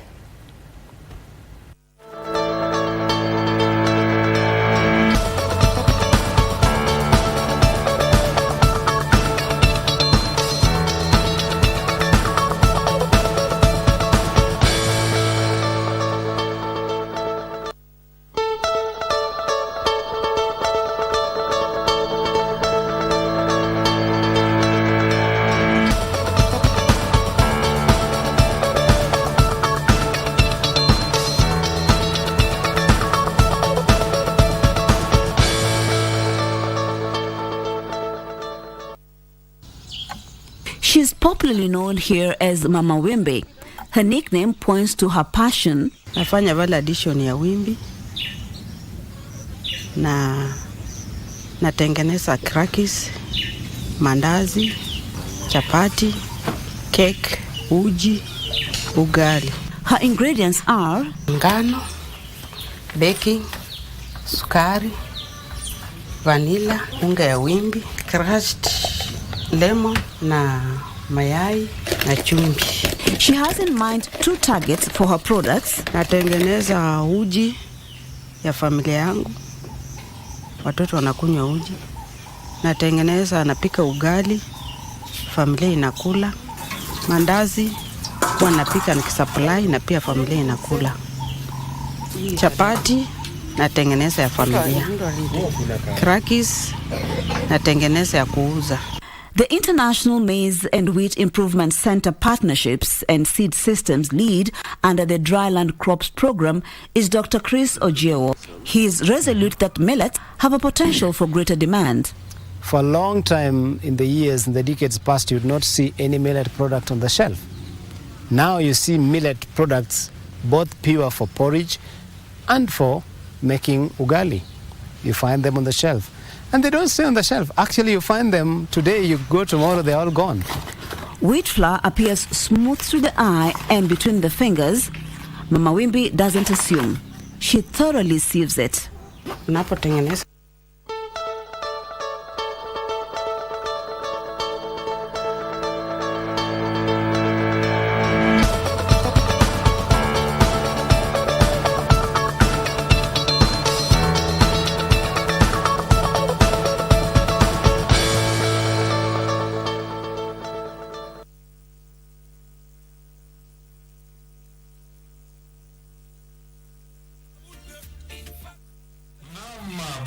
kabisa mtazamaji wa runinga ya KBC Channel 1 mahali popote ulipo, ni siku nyingine tena tunapokutana ndani ya kipindi kwa ushirikiano kati ya Radio Taifa na KBC Channel 1. Upande wa radio yupo mwenzangu Dora Manya kwenye mpango mzima wa Zinga, na upande wa pili wako wenzangu wa kikosi kizima cha Good Morning Kenya. Ni tarehe 23 mwezi ni wa kwanza mwaka ni wa 2024. Wengi wanasema kwamba mwezi hauishi, mwezi unaisha, lakini mmoja ananiambia Rashid, unajua bado juma lijalo ni Januari. Ndio, lakini tumebakia na wiki moja. Na kama kawaida kila siku ya Jumanne kuanzia saa 2 hadi saa 3 huwa tuna wageni ndani ya studio yetu nzuri sana inayopendeza, tukijadili masuala yenye umuhimu wa kitaifa, ikiwa ni jamii, ikiwa ni afya, siasa, uchumi, elimu. Lakini leo mtazamaji, tutataka kuangazia swala zima la ufadhili wa masomo ndani ya sekta ya idara ya elimu. Mtazamaji, Mara nyingi mwezi huu wa Januari swala la elimu huzungumziwa sana zaidi kwa sababu ndo muula wa kwanza wao unafunguliwa na watoto wanapelekwa shule. Mwezi huu shule zikifunguliwa, matokeo ya kidato cha 4 yalitolewa na mtazamaji, wanafunzi walianza kuingia kwenye kidato cha kwanza tarehe 15. Kadhalika matokeo ya KPSEA yalitolewa na waziri wa elimu Ezekiel Mashogu. Shughuli ya kuingia kwenye vyuo vikuu na taasisi kuu vile vile pia msikilizaji mtazamaji mengoa nanga kuanzia hivi karibuni. Swala la masomo liko nasi na litaendelea kuwa nasi, hatuwezi kuliepuka kivyo vyote mtazamaji. Masuala haya yote ya elimu yanahitaji ufadhili kutoka kwa wazazi, uwe walezi pamoja na serikali kuu na zile za kaunti. Mtazamaji na msikilizaji, Rais William Ruto amewaamuru walimu hivi majuzi wakuu wasitishe pesa za ziada kutoka kwa wazazi kwa kisingizio kuwa serikali haijatoa ufadhili. Rais alisema serikali imetoa shilingi bilioni 62 na kufadhili elimu ya msingi, sekondari, TVET, vyuo vikuu na hata pesa za usaidizi almaarufu bursaries. Hii leo basi mtazamaji msikilizaji, tunaangazia ufadhili wa masomo kwa jumla. Je, ufadhili huu unatosha katika taifa hili? Ndani ya studio ninaye mheshimiwa mbunge wa Mugirango Magharibi, Mheshimiwa Steve Mogaka kutoka kaunti ya Nyamira. Mheshimiwa, karibu sana ndani ya studio zetu. Nashukuru. Uko salama? Salama wa salmi. Huu mwaka hatujaonana, umeanza vizuri kwako? Naanza vyema. Ndio. Shukuru Maulana. Kabisa. Na vile vile pia upande wangu hapa karibu ninaye mchanganuzi wa masuala ya kiuchumi na kisiasa, wakili David Alulu. Karibu sana bwana David Alulu. Shukran. Alulu, kitambo ulikuwa unacheza raga? Si. Sijui kwa nini unaona raga. Mimi naona kitu kingine bwana. Sijawahi cheza raga, huwa nachezea kwa macho. Ndio. Karibuni sana ndani ya kipindi chetu tukiangazia masuala ya elimu. Labda nikianza na kwako Mheshimiwa Steve Mogaka. Kwa maoni yako kwanza kabisa, tunapoanza mwaka huu wa 2024, hali ya elimu katika taifa letu ikoje? Kwa sababu Mheshimiwa nakumbuka vizuri sana mwaka uliopita ukiwa na viongozi kutoka eneo la Gusii, mlisema wanafunzi na walimu walidhulumiwa wakati wa mitihani ya kitaifa. Wiki iliyopita mkajitokeza tena ukiwa na viongozi hao mlipongeza wanafunzi na walimu kwa matokeo ya kutiliwa mfano. Ni nini kilifanyika ndiposa matokeo yakawa ya kutiliwa mfano licha ya tuhuma za awali?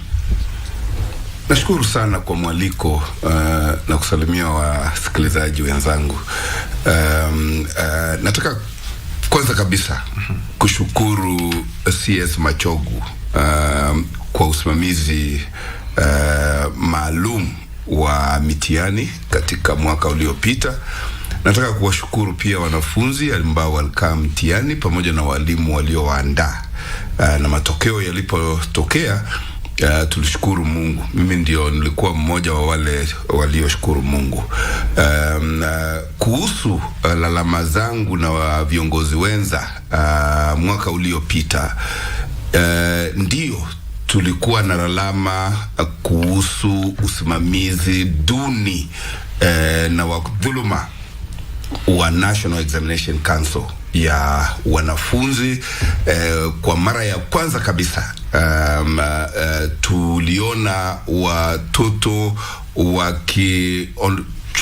mnasemaje Kiswahili, kungolewa manguo zote, kutolewa manguo zote wakienda kufanya mtihani, ili kwa sababu eti walikuwa wanashukiwa huenda katika nguo zao wamebeba ile usaidizi ama makaratasi ambayo hayakuwa yanastahili kupelekwa kule kwa mtihani.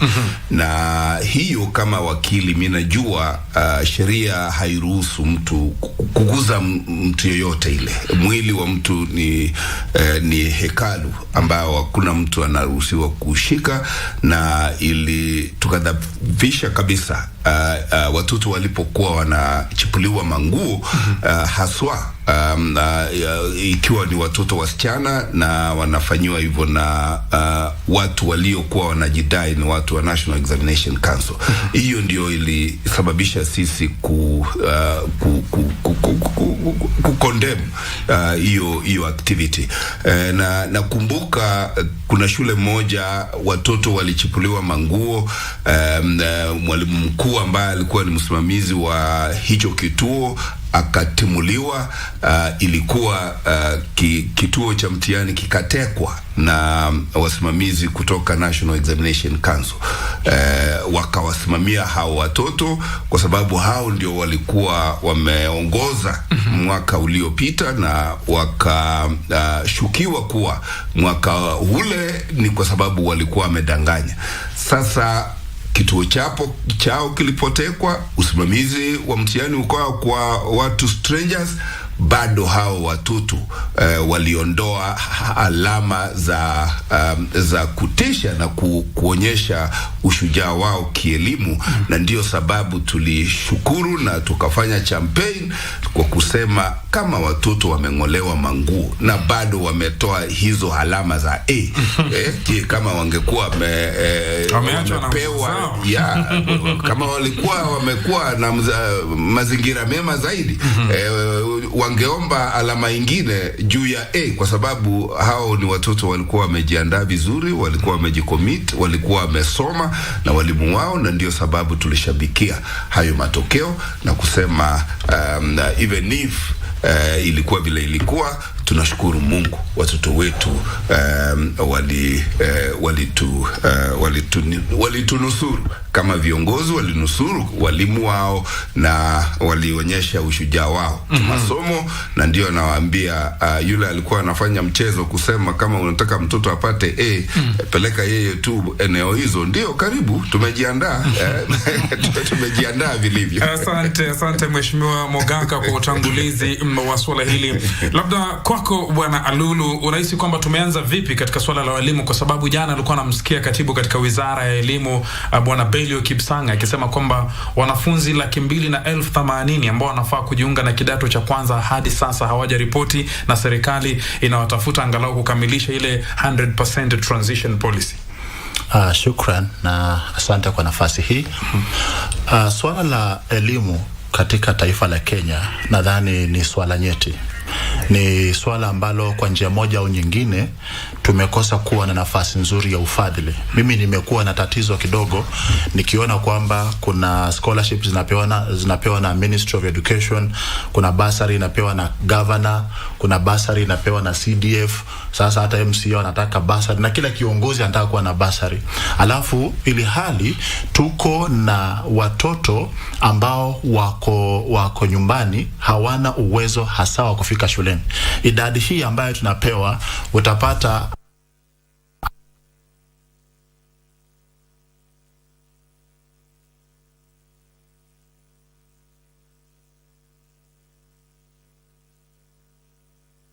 mfano, ulikuwa ukiona wiki moja baada ya shule kufunguliwa, watoto walikuwa wanarejeshwa nyumbani, wanaambiwa waende wakachukue school fees. So kwa sababu ya ile hofu, wazazi wengi hawataki kuwa embarrassed na kufeel frustrated, wanaamua wakae na watoto nyumbani. Kwa hivyo iwapo serikali iko serious na mambo ya elimu, nadhani it's about time, na nashukuru tuko na mjumbe hapa ambaye anashabikia mambo ya elimu. Ingeliwekwa mswada bungeni na tupitishe kama elimu education to everyone, watoto wote wakuwe na ile haki. Mtoto anajua ninapomaliza shule ya msingi naenda shule ya upili, ile inaitwa 100% transition, sitadaiwa kwamba kuja na pesa kiwango fulani, kuja umekaa namna hivi. Mtoto anajua nikimaliza hapa na transit naenda hapa. Lakini sasa elimu inavyoshughulikiwa Kenya, bado kuna ule ubaguzi kwa kati ya wale walionacho na wasionacho, wale ambao ni maskini na wale ambao ni matajiri, kwa sababu kuna familia ambapo wako na tatizo hata ya kupata sare za shule.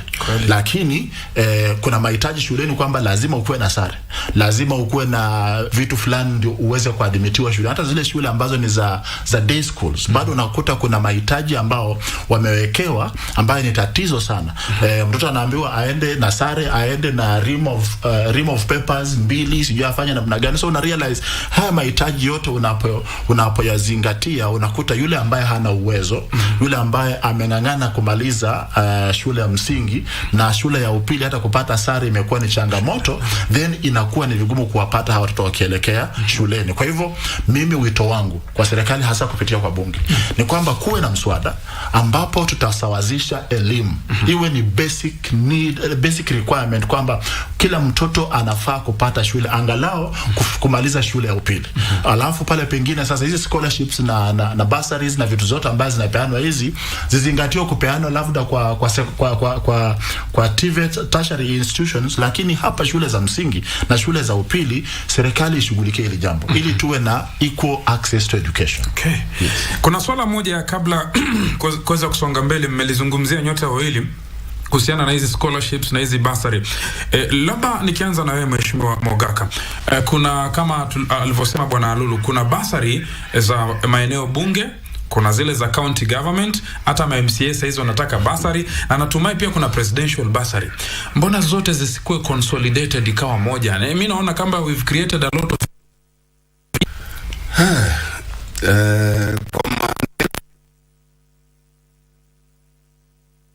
inastahili kila mmoja wetu achukue jukumu na achukue hatua ya kusaidia kuendelea masomo. Vile mwenzangu amesema, hakuna sheria ambao imesimamia ufadhili wa masomo. Ndio sababu unapata kwa basari ya mjumbe iko pesa ya elimu. Na kile tu ningependa Wakenya wajue ni kwamba katika schedule ya 4 ya katiba yetu ya Kenya, functions za county government na national government zimetajwa, na ile sehemu ya elimu tu imewachwa kwa county government ni ile ya ECD. Hawajakubaliwa kuhusika na masomo mengine. Masomo mengine ni ya national government, ili kwamba hii ufadhili na scholarships na mabursaries zinadaiwa zinapeanwa na governors na county government kulingana na sheria. Hiyo ni kukiuka katiba ya Kenya. Ndio.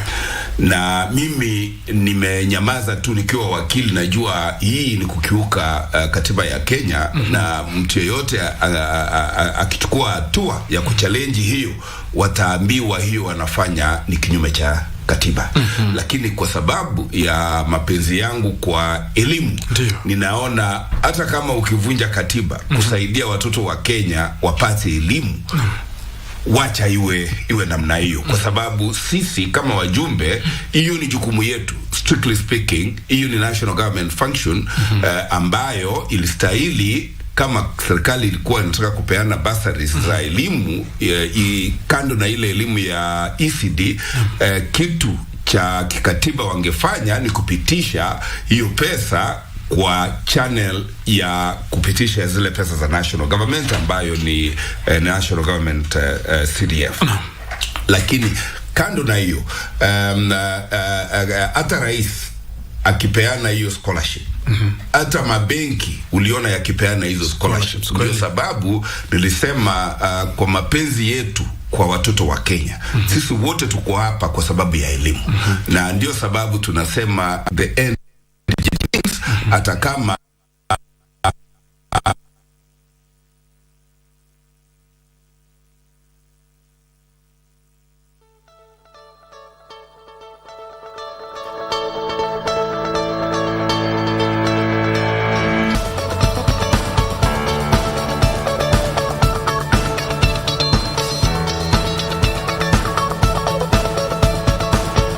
tengeneza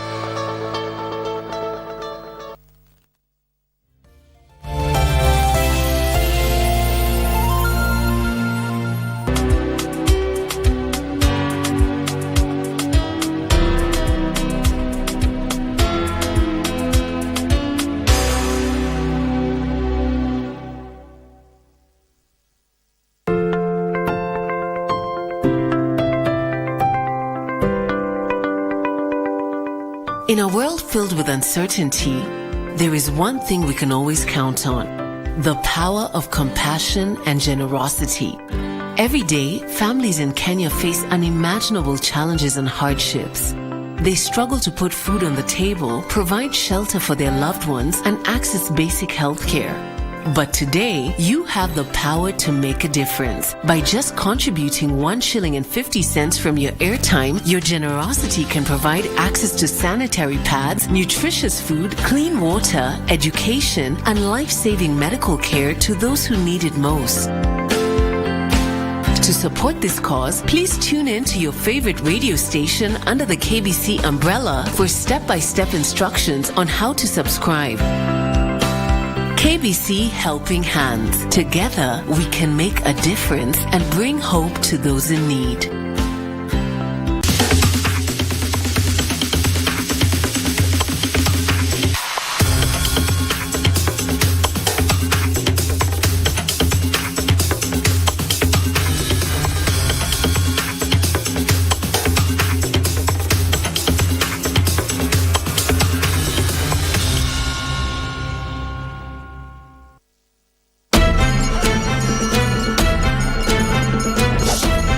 Get ready for the captivating return of the FKF Premier League, exclusively on KBC. Brace yourself for the thrill of football as 18 teams battle it out for glory. Every week, KBC brings you not one, but 2 heart-pounding matches, delivering the best football action right to your living room. The stakes are higher than ever. The league champion takes home a handsome prize of 5 million shillings and also earns the honor of representing Kenya in the prestigious CAF Champions League. Feel the adrenaline, experience the suspense, and join the roar of the crowd as we celebrate the return of Kenya's football legacy. The FKF Premier League, live and exclusive on KBC Channel 1 and KBC radio stations. Save the date, mark your calendars, and get ready for the ultimate football spectacle. Coming to you live only on KBC. KBC, your true sports partner.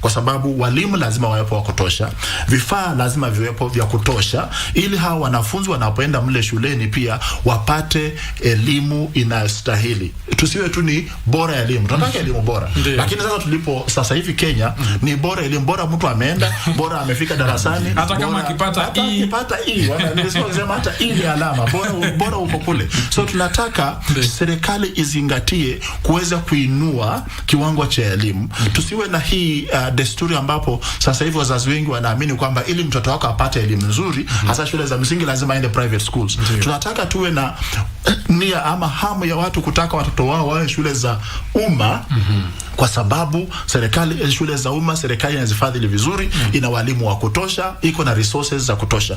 Lakini sasa hivi bado tuko nyuma. Out of 10 ningepatia serikali 3, kwa sababu kuna shida ambayo haijawekewa maanani sana, na kuna mambo ambayo we need to get out of ile kiwango cha kuzungumza tu. Sasa tuwe kiwango cha kutenda, kwamba tunaposema tukienda pale tukifuatilia haya mambo yanafanyika. Juzi nisikia rais akizungumzia walimu ambao wanawafukuza watoto kwa sababu ya kwenda kufuata pesa ama kuongezea miradi fulani ili waweze kuchangisha pesa.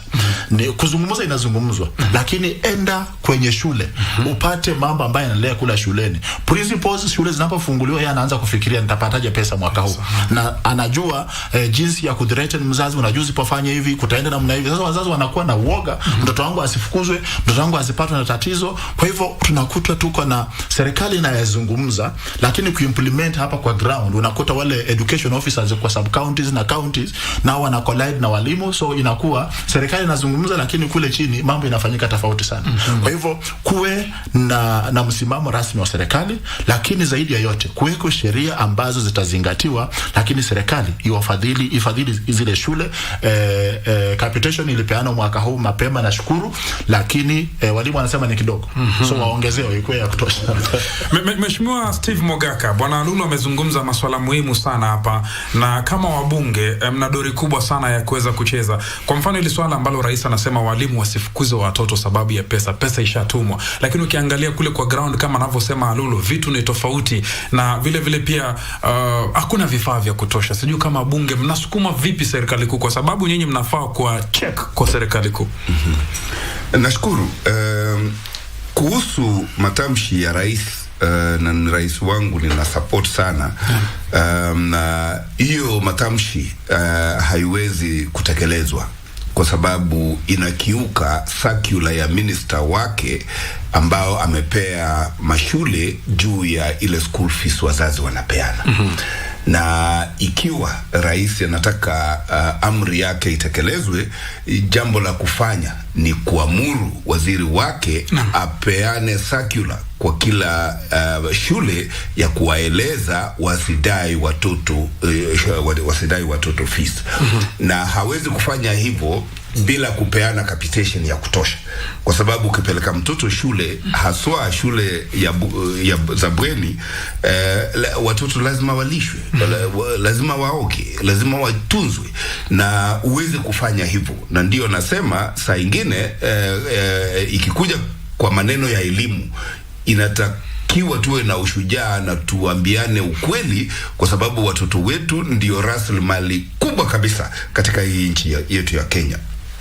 Ndio na kubaliana kulingana na budget ya nchi ya Kenya. Tayari elimu ndio inachukua kiwango kingi cha pesa ya budget ya nchi hii.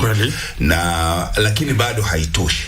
Na nataka kusi wa Kenya, hata kama inabidi ushuru uongezwe kwa ajili ya watoto wetu, wacha tufanye chochote lazima kifanyike, tushughulikie watoto wetu, kwa sababu watoto wetu wakielimishwa, wapate skills, hata hawatakudai kazi, watoto watajiajiri mahali soko ya ajira ya skills zao iko. Na ndio sababu mimi siwezi kurudi nyuma katika maneno ya elimu. Lakini kule bungeni pia kuna mipaka, kwa sababu kuna kamati ambayo inasimamia maneno ya elimu. Mimi niko kamati ya haki na sheria. Kuna kamati ya elimu ya mheshimiwa mwenza Honorable Meli, ndio wanashughulika na mipangilio ya elimu na wanatupea vile elimu inakadiriwa. But kwenda mbele, na nataka kuambia mwenzangu, jukumu la kutengeneza sheria sio ya wabunge peke yake. Hata mwananchi mwenyewe unaweza kushika roho, uunde sheria yako, private members motion, hata unominate mimi niende nikusukumie kule kwa floor ya bunge. So lakini tuasema jukumu ya kuelimisha watoto wetu lazima ichukuliwe na kila mmoja wetu. Na ikiwa walimu wanalazimika kusukuma watoto nyumbani kwa sababu ya shule, kwa sababu hiyo ndio imekuwa mienendo mpaka hivi sasa, nataka kutoa hisia zangu kuwa hivyo walimu wanafanya sio kulingana na sheria, kwa sababu kwa katiba yetu elimu kwa watoto wetu ni ya lazima, na hiyo elimu inapatikana tu kwa mashule zetu. So mwalimu kutuma mtoto nyumbani ni kukiuka sheria, kwa sababu ratiba mzuri, mtoto anapokosa kuleta karo katika shule, ratiba ya muhimu ni ya ambia wazazi wake wajibike.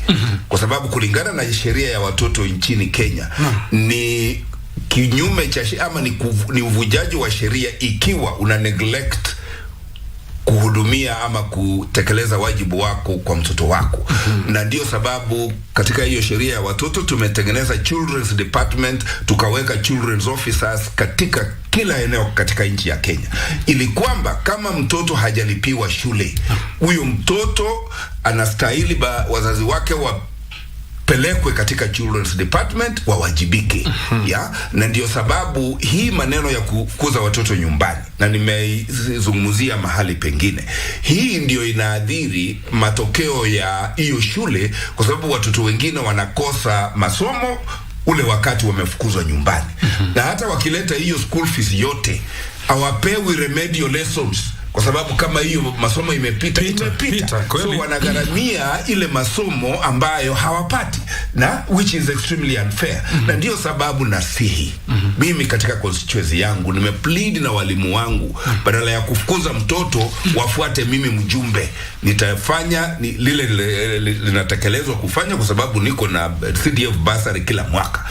Hata mtoto huyu akiandikiwa deni, mwaka utakaokuja pesa kama imeisha, nitagharamia hiyo gharama ya huyo mtoto, ili mtoto wangu wowote katika constituency asikose even 1 hour contact na mwalimu wake. Na hivyo ndivyo tumejaribu, na ndio sababu naona matokeo ya mitihani na imarika pande hiyo. Na tunashukuru Mungu na washukuru walimu wangu kwa kuwa patient as we adjust kwenda na huo mfumo mpya wa kusimamia elimu katika eneo la West Mugirango. Barabara kabisa, mtazamaji wa runinga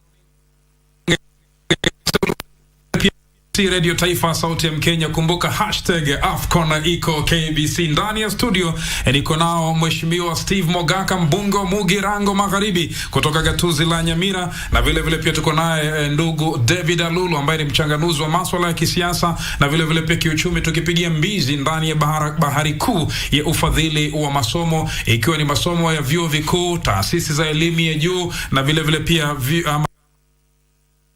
jadili ili mtazamaji, na ni swala ambalo liko moto kila mahali kwa sasa. Kila mmoja anazungumzia swala la elimu. Siku haiishi bila serikali, wazazi, washikadau wa elimu kuweza kulizungumzia swala hili. Kumbuka unasikiliza kipindi kupitia Radio Taifa, sauti ya Mkenya, ambapo mwenzangu Dora Manya yuko kule, na vile vile pia KBC Channel 1 ndani ya Good Morning Kenya. Labda nikirudi kwenu wageni wangu, nikirudi kwako Bwana David Alulu, mfumo mpya wa elimu wa CBC ambao umekuwa na changamoto zake hasa kwenye ufadhili wa elimu. Kwa mfano, kuna swala la vifaa na madarasa ambao umekuwa ukilizungumzia sana ya junior secondary. Je, Kenya itamudu gharama hii ya masomo ya CBC? Nasemekana kwamba tuliharakisha sana, huo mfumo ni gali na hatuna pesa, sisi wenyewe tunakopa, tuna madeni. Ni kweli mfumo wa CBC ni gali mno, na pia ni ukweli kwamba tuliharakisha. Lakini wajua sasa kuna msemo nasikia, sijui kama ni msemo wa kweli wa Kiswahili, kwamba maji ukishavulia nguo unabudi kuyaoga. Ni msemo wa kweli kabisa. Sasa tulishavulia nguo na hatuna otherwise, hatuna reverse gear, tumesha engage, tuko ndani, na ni sharti tutafute mbinu ya kuweza kufix haya maneno ili hii elimu, mfumo wa CBC uweze kufanikiwa. Alivyosema mheshimiwa, uta realize kwamba licha ya kuwa inasemekana kwamba sekta ya elimu hapa nchini ndio inapewa ufadhili mwingi, lakini utaona kwamba huo ufadhili ni kama haujaweza kutumika vizuri.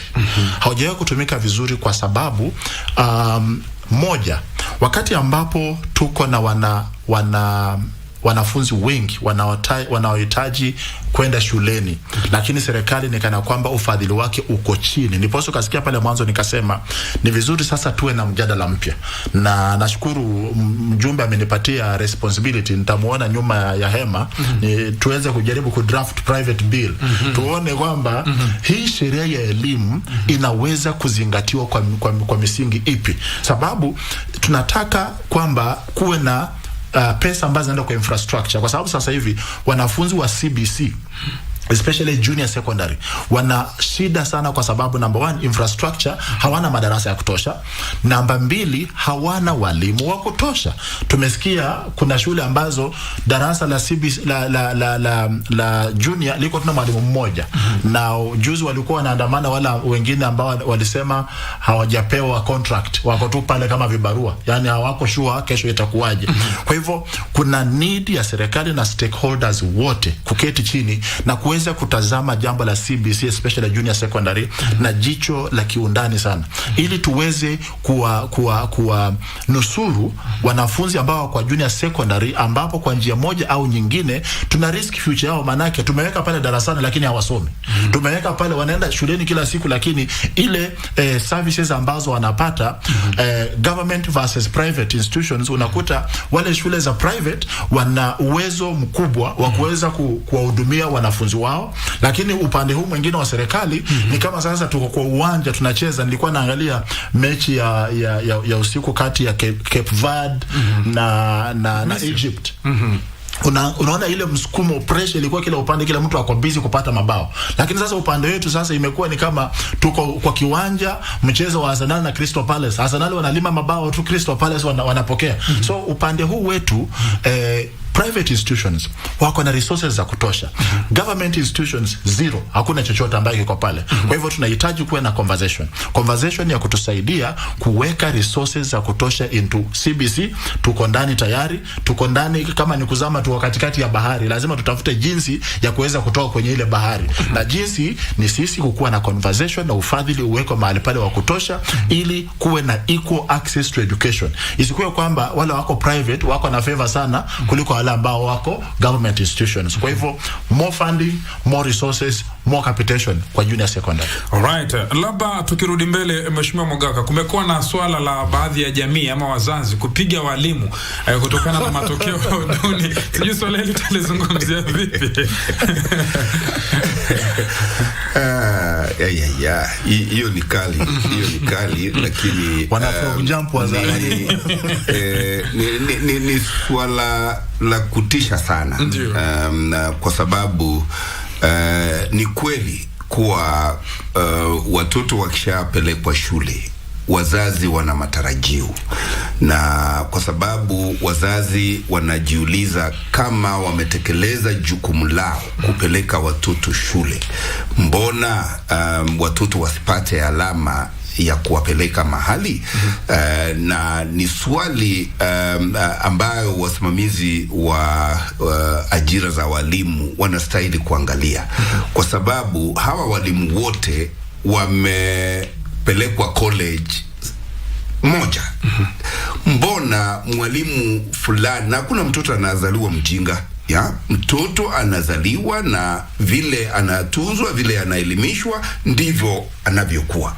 Na ikiwa kuna walimu wako katika shule na wanadai wameandaa watoto wao kimasomo kwa ule muda wanastahili kuandaa hawa watoto, alafu katika hiyo shule upate hakuna alama yoyote ya kuonyesha ishara ya walimu kufanya kazi, hiyo ni jambo la kuvunja moyo sana kwa wazazi, na kwa sababu hao watoto wamekuwa lost, hakuna mahali wataenda. Na ndio sababu tukifika pale ati matokeo yametangazwa na alama ndizo hizo zimetokea, saa ingine wazazi wanasema hao walimu wameua watoto wetu, mbona wao waishi? Na ndio inabidi na sisi pressure unawekewa kama kiongozi, unaambiwa ulikuwa wapi, why is this teacher here? Na ndio sababu watu wana react, knee-jerk reaction katika namna hiyo. Lakini blame yangu inaenda wale wasimamizi wa elimu, quality assurance officers katika kila eneo, ambao wanaona vile performance ya watoto inakuwa, labda watoto wengine wakuji shule. In fact kuna shule mwalimu alidai watoto wanajisajili alafu wanarudi tu kufanya mtihani, hawajasoma. So inastahili wale quality assurance officers wa Ministry of Education ambao wanatakiwa kufanyia walimu wetu continuous assessment, wawe wakitupea early signals mahali watoto wanaonekana wanapelekwa kuangamia. Lakini hata walimu kukaa na watoto kwa huo muda wote mpaka mmefika mtihani, na ni mtihani inakuja kutuambia watoto hawajasoma. Hiyo ni aibu, na hawa watu wanastahili, siwezi kutaja vile wanastahili, na waambia Mungu anawaona. Na mtazamaji, kabla ya kuweza kusonga mbele, labda nichukue simu 2-3 kutoka upande wa pili wa studio, ambapo mwenzangu Dora Manya yuko sauti ya Mkenya, na vile vile pia unakodoa macho yako kodo kwenye runinga ya KBC Channel 1. Ni kipindi kwa ajili ya ushirikiano wa Radio Taifa na KBC Channel 1 kila siku ya Jumanne, kipindi cha kipekee katika taifa la Kenya. Na ndani ya studio niko naye Mheshimiwa Steve Mogaka, mbunge wa Mugirango Magharibi, gatuzi la Nyamira, ambaye pia ni wakili, na vile vile pia niko naye mchanganuzi wa masuala ya kisiasa na kiuchumi, ambaye vile vile pia ni wakili, Bwana David Alulu, tukizungumzia kuhusiana na ufadhili wa elimu. Dora, endapo unanipata upande wa pili, tuchukue simu 3-2 kuhusiana na swala hili. Dora, kwako. Naam, shukran zaidi Rashid. Tupokee simu 2-3 upande huu. Radio Taifa, KBC Radio Taifa. Yes. Dora, ujambo? Si jambo. Uparamia ugeni wetu na mbeki kwa mstoka uliwa mabuli. Yes. Kutoka lingine ningependa kuwauliza sana kwanza. Serikali imesema 100% kwa mbeki na watoto waende shuleni. Hata kama mtoto amepata masi tuseme kitu 80 na zamanini, hivi mtoto wataenda kufanya katika mbele vizuri kweli, na kuna kile kitu hapo. Alafu ana pili, kuna kama bado zimetoka, lakini tuenda kwa kitu yetu tunakuta bado hiyo wapita. Kwa hiyo tunawezesha watoto maskini kwenda kusoma. Kwa hiyo kwanza itatoka kutugani. Okay, asante. Radio Taifa KBC. Wambo mtoto wa Kiafrika, halo. Unazungumza na manifesto otropo jare kwa katikati ya jiji la Nairobi, au waheshimiwa wakipenda niite manifesto mwanawade. Kwa tangu ni hili, kuna shule ambazo zinafanya vizuri sana kwa mitihani, na kuna zingine watoto hawafanyi vizuri sana. Sasa hao walimu wenye walikuwa wanafunza watoto wenye hawafanyi vizuri, mbona hao walimu wasiadhibiwe? Kwa sababu wanalipa mishahara, na tena mishahara yao ya miaka 10 iliyopita iweze kurejeshwa na wafutwe kazi. Shukrani. Safi. Tupokee simu nyingine moja. Radio Taifa KBC. Hello? Yes. Hello? Tunakusikia, karibu sana. Mimi Ngote kutoka Nyamira County hapa. Wakili ni mjumbe wangu kwa eneo hili la West Uranga. Pia namshukuru sana kwa sababu ambayo anakufanyia. Sana nataka niulize kwa mke kiwango gani watoto wetu kwa ule ambao kile kitu kiwango ya chini, ili waweze kwa kuinua na watoto wapate elimu ya kutoka, kwa sababu ule ambao na Facebook watoto wanapoteza wapati nini karo, kwa watoto wao wengi wao wamelemewa mambo ya karo. Kiwango gani wataweka pesa kwa PPL ili kununua hiyo kiwango hivi na shule yenye siku chini ukute juu. Watana kuweka pesa mingi kwa shule ambayo tunafanya vizuri kama shule sanako na hizi kubwa waumisha hawa watoto ili waweze kupata elimu ya kutoka. Nitote kutoka Pauli kumsalimie kwa mimi wakili. Thank you so much. Asante, bila shaka amekupata. Kwako Rashid, tarejea baadaye. Aya, asante sana. Amesikia hapa kana anasema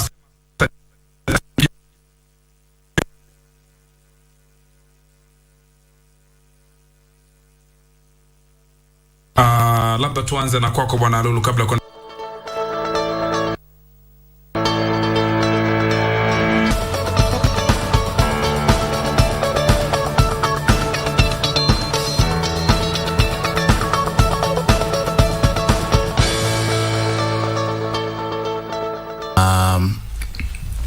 wajua walimu wengi kwa sababu labda ya ukosefu wa hela, kuna kitu sasa hivi wamekuwa wakizingatia sana. Kuna kitu wanaita tuition ambayo ni ya extra learning activities za wanafunzi.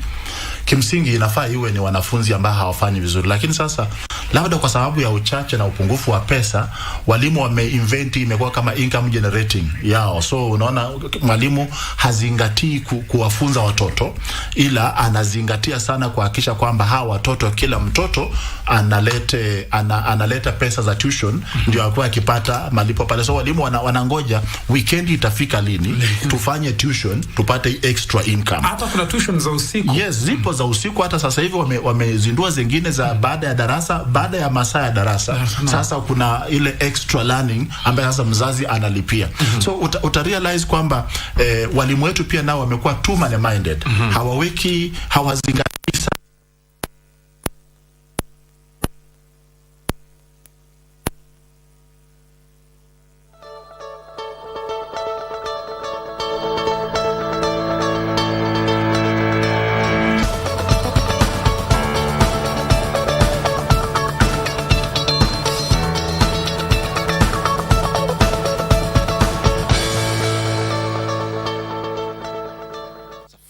laws to deal with this problem, and we were having problem with the office of the DPP, the DCI, because of lack of sufficient laws. I'll be meeting all the security teams in Nyandarua, hopefully tomorrow, to tell them now they have a bill and they do their work. The leaders have done their job and they are finished. It is them to do their job. And I want to say,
How to access KBC Online services via eCitizen. Step 1. On your web browser, search kbc.ecitizen.go.ke. Step 2. Log in using your eCitizen account or create a new eCitizen account and log in. Step 3. Enter your OTP, which will be sent to you via SMS or email. Step 4. Select Matangazo service. Step 5. Read the service instructions. Step 6. Enter your general details. Step 7. Enter your service details and click complete. Step 8. Submit your application and await feedback from eCitizen. Step 9. Click on pay and your payment will be made automatically via M-Pesa and your service will be delivered. Step 10. You will then receive an invoice to confirm your payment. For any assistance, reach us on email ecitizen@kbc.co.ke. Telephone number +254 20 22 41 896.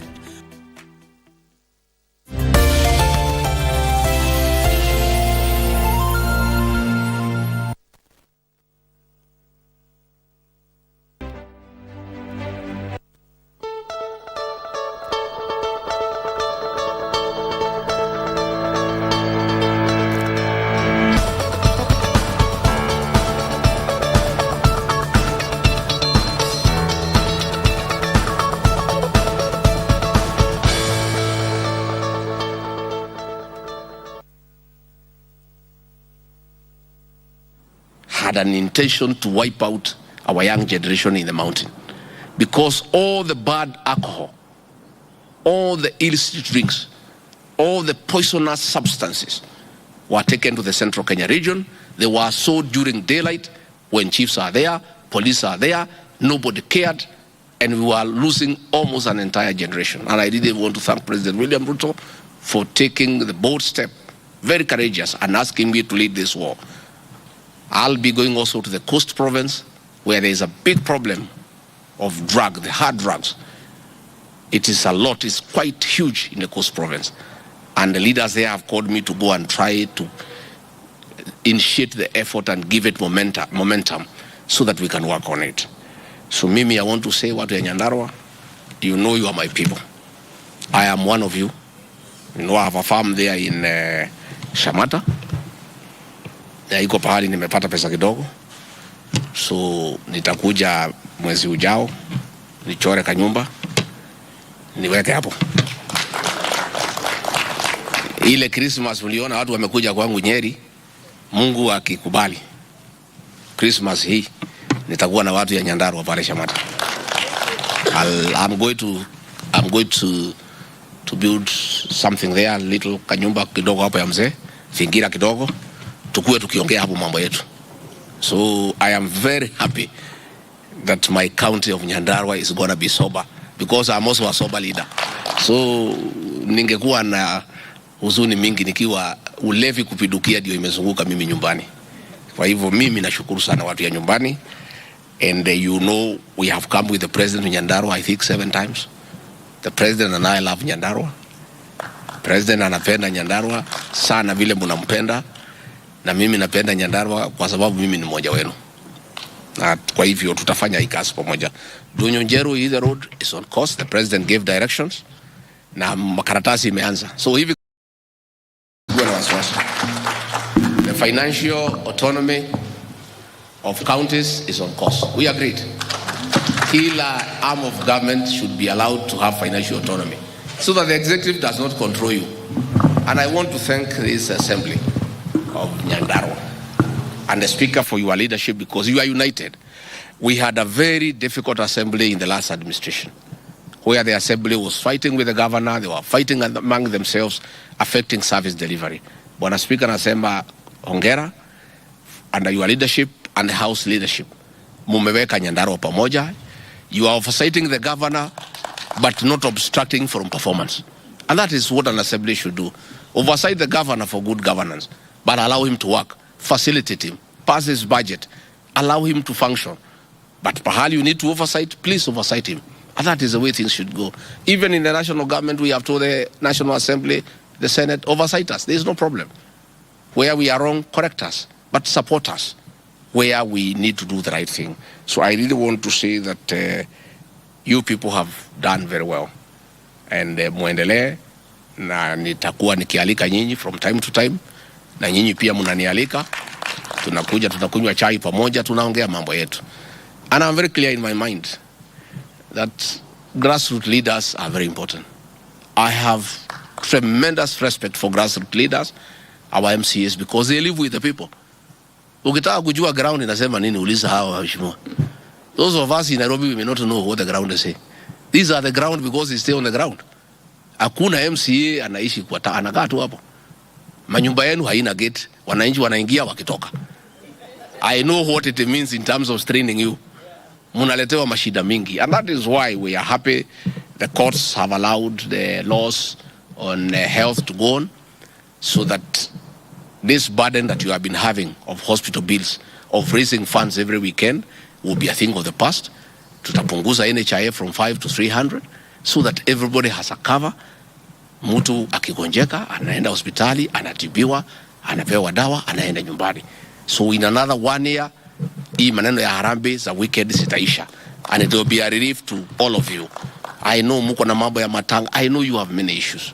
So we are still committed, the way the president agreed, to meet the 800 MCAs from our part of the political divide. We are going to create a date, mkuje tukue na mazungumzo na rais, tukubaliane. so that we can be able to make progress. Again, I think Bwana Speaker na watu ya forum ya MCAs will organize, I meet the speakers from the region so that we share with this bill and they tell us wamefikisha wapi, so that we can also urge them on to conclude haraka so that wale watu wasitoroke Nyandarua waende Nyeri, because that is what will happen with this bill.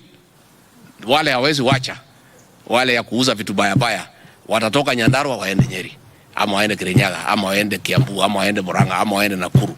So we want to tighten this thing around the whole space and the whole country, so that wawachane na hii biashara, warudi kwa shamba tukalime pamoja na hawa.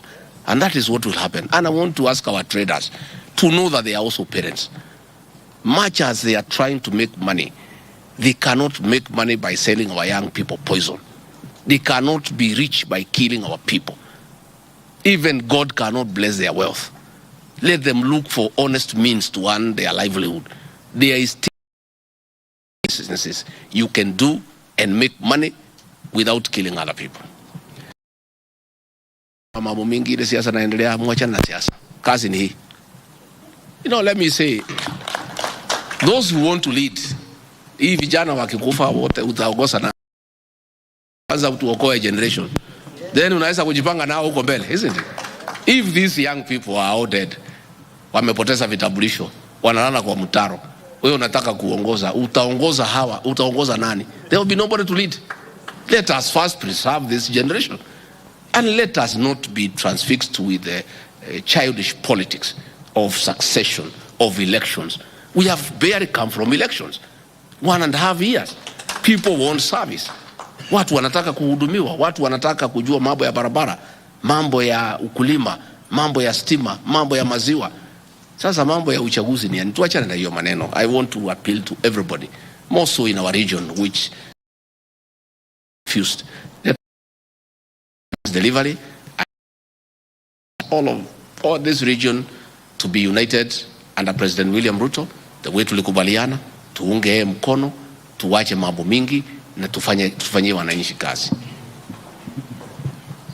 Na aria mara fagira gitaro giki gitu meru atiri mukungire akorire na alikia. Kwa hivyo mimi nimeshukuru sana. I really want to say I want to say that I'm very, very, very happy. Na nyua Nyandarua mugitoira na ni gerete ni muno. You have really touched my heart. And I'm wira maudu manyu makaitana de bavu. Na digira ko bavu jugwe ni marahitana ngamana thavuni. All right, thank you for staying with us. This is Good Morning Kenya, and that is the Deputy President Rigathi Gachagua addressing MCAs at his residence. And as you have heard, he and urge them to focus on service delivery. Now we get back onto our next segment, and today being Health Tuesday, we will be looking at health matters, and our topic of discussion today is on cervical cancer. Now, cervical cancer is the second most leading common cancer in women after breast cancer, and it is also the fourth leading cause of death among women in this country. And January being a cervical cancer awareness month, it is only right for us to get into this discussion and get to talk about cervical cancer and get to know more about it, get to know about the causes, some of the symptoms, the treatment, and how you can get to prevent yourself from getting cervical cancer. And joining me for this particular conversation is Dr. Ellie Odongo. Dr. Ellie Odongo is a gynecological oncologist, and just to also give hope to the person who might be having this particular condition, we have a cervical cancer survivor with us in studio, and her name is Pamela Savai. Welcome to the show, Dr. Ellie and Miss Pamela. It's good to have you on set. Thank you very much for having us here. If I may begin with you, Doc, just to give us an overview of what cervical cancer is. Thank you for having me in the show. First, we have to understand what we are talking about. What is the cervix? The cervix is the lowermost portion of the uterus. The uterus has broadly two kind of segments. We have got the body and the cervix. The cervix just means the neck. So many times when you see cervix can mean the neck, but in this discussion we'll be focusing on the uterine cervix. It's the lowermost portion of the uterus, and it's what you see when you do an examination of the genital tract, and you use what you call a speculum exam to try and part the walls, and you're going to see what faces you, what you come across is the cervix. So cervical cancer, as we have indicated, is now a leading cause of mortality. Mortality means leading cause of death. In that we have got in this country, just to break it down, over close to 6,000 new diagnoses every year, and half of that, around 3,000 deaths arising from cervical cancer. It affects women across all reproductive age, but we are already seeing that it is affecting them, mainly young women in their most productive period in life. So it's something that we need to address. I agree with you. And you just mentioned that around 6,000 women have cancer every single year, and I understand that there's a vaccine for it. So why is this the case? Why do we still have such one is that there are two things here that you've already brought to the fore. Why are we diagnosing cervical cancer late? It's mainly because we are yet to have very robust screening programs. I know the Ministry of Health has put in place screening programs, and we have got different algorithms for screening, but the uptake has not been so optimal, and that is why we are having quite a number of cases being diagnosed. Now, you also brought in the issue of vaccines. There are vaccines that have been approved for cervical cancer to be used, to be administered at different age points, maybe to young girls before they get exposed to the causative agent to cervical cancer. But the vaccine has already been approved to be used up to 45 years of age by the FDA. The reason why we are not seeing a lot of uptake is because there's vaccine hesitancy, because of maybe lack of information or misinformation of the same. All right, we'll get deeper into that so that we also get to know how cheap or how expensive the vaccine is. If I may just get to you, Pamela, when were you diagnosed with cancer, cervical cancer to be specific? Thank you.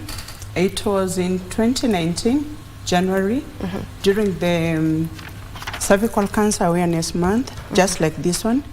And I saw posters around, so I opted to go for screening. And that is when I found out to be having cervical cancer. So it means you were not experiencing any kind of symptoms, you just decided to go for screening? Absolutely. Oh, really? I was a healthy woman, going on with my work as usual, and with no signs and symptoms. Because cervical cancer mostly in the early stages, actually there are no signs and symptoms. For a normal screening, knowing that and healthy, because I was then sick. I had no signs of sickness in my body. And when I went for the screening, is when I was told my screening is not normal. So I was referred to do pap smear, and the pap smear came out to be abnormal in a way. So I went for colposcopy, and then I did biopsy, and is when I was diagnosed to be having cervical cancer stage 1A. Doc, if we may get into that, like there are no symptoms at the beginning of this particular condition? The cervical cancer has a very long latent phase. By latent phase is that, there is a period which we call pre-malignant, before the cancer develops. It has can be up to 10 years very long pre-malignant phase, because it develops from one phase to another when still localized to the cervix, but you don't see the condition. But once you start seeing symptoms, reporting symptoms, then you know that the disease has kind of spread to some extent, and the symptoms are there. And this include abnormal vaginal discharge, really unrelenting vaginal discharge that does not respond to conventional treatment. The second most common presentation is, we call it postcoital bleeding after sexual contact. Then also you can have what we call intermenstrual bleeding in between periods, such that you can't tell the cycles. In addition, when there's been a little bit of spread, you start having the pain symptoms, pelvic pains, pain on going for a long call, pain going for a short call, pain in the legs, amongst other present signs. But those are the common signs and common presenting symptoms. And this come way later. Yeah, I said by the time you are having those symptoms, there is almost always a lesion on the cervix when you start having abnormal, the symptoms that I've just described. And what are the causes of cervical cancer? Yes, we now know that the over 90% of cervical cancer is caused by exposure to a virus. And the virus is what we call the human papilloma virus, abbreviated as HPV.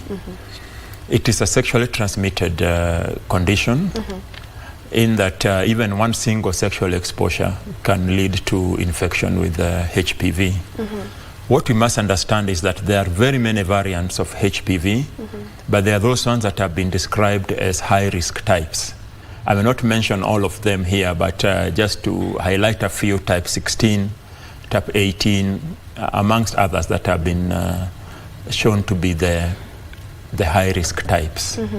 And so the issue is not really infection with the virus, because it happens even with a single sexual exposure. What's of concern is persistence of the disease. We know that most women clear the human papilloma virus within 1 year.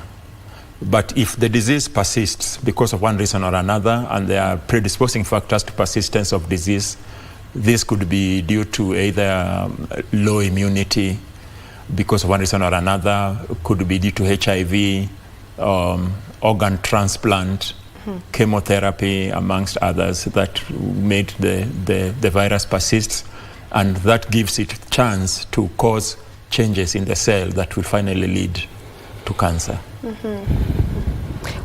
When should one exactly go for screening? Because it's clear that, the earlier the better, because you're saying someone can even stay with the virus for 10 years without, it getting to the stage where it's now it's cancerous. So when exactly should we go for screening, and is there a particular age group that is mostly affected?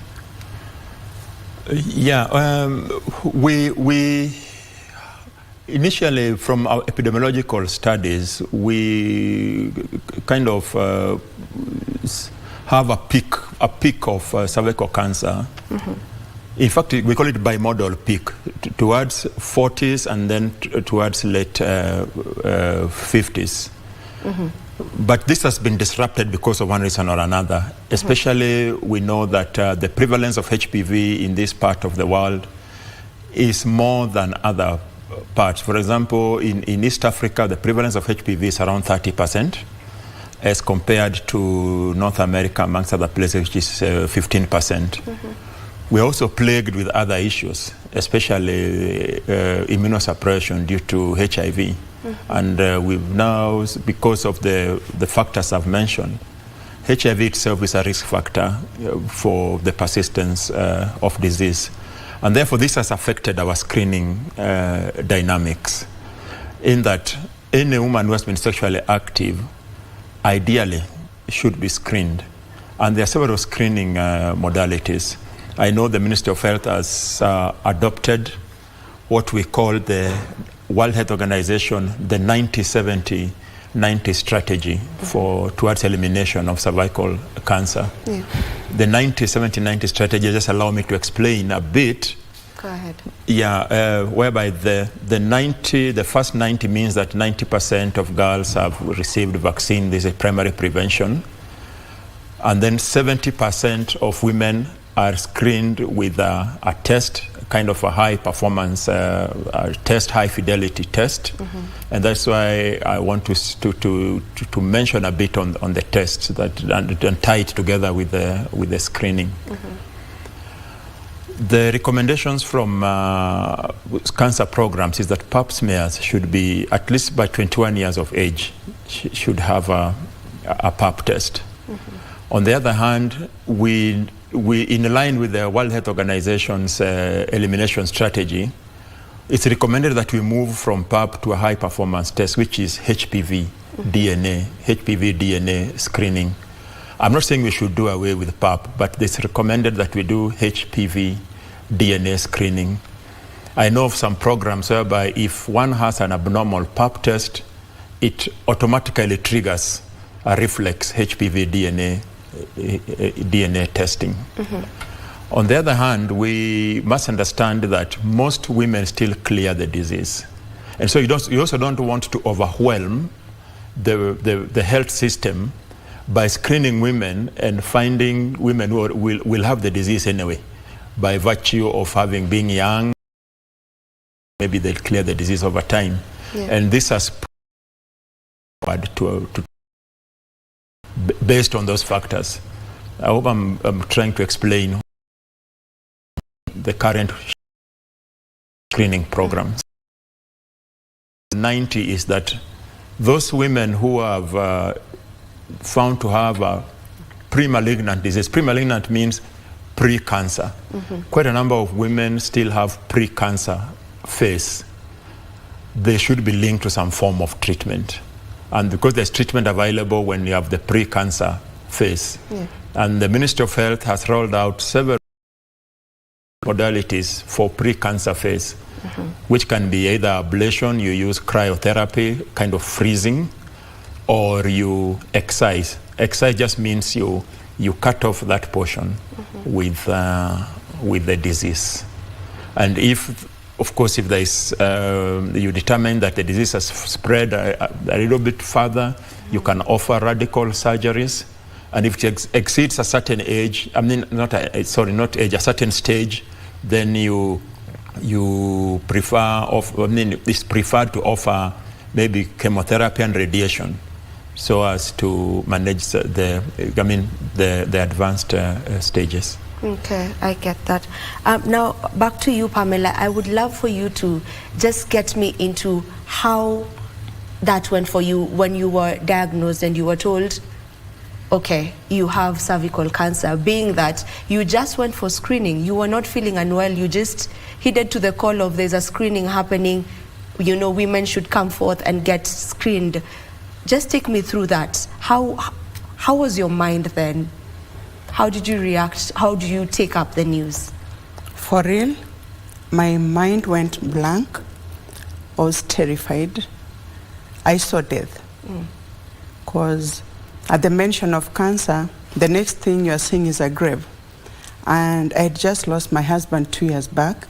So what I saw is that now my kids are remaining as orphans. But I really thank the doctor that went with me through the journey. And the way he broke the news to me was like, it's not nothing big. So he's like, Pamela, you are very lucky. This thing has been detected at a very early stage, and you're going to be, if you're going to go through the treatment, it's going to cure, and you are going to be treated, and you are going to be completely cured. So I went through the treatment. I did hysterectomy, and after that, biopsy was done, and I was told there are no signs of cancer. And I do annual checkups. I go for pap smear, and still up to now, I really thank God there are no signs of cancer. But it was very tough in the beginning because one, treatment of cancer is very costly. And I want us to get into that. So what treatment exactly were you on? As Dr. said, cancer has stages, and the treatment you get really goes with the stage at which your cancer is at. So I was so lucky. The cancer was at stage 1A. So at stage 1A, the doctor said what I needed was just hysterectomy, surgery. You mentioned that, Yeah, so after doing surgery, I count myself to be so lucky. I didn't go through the chemo, I didn't go through radiation. So it was just the surgery and that was it. Okay.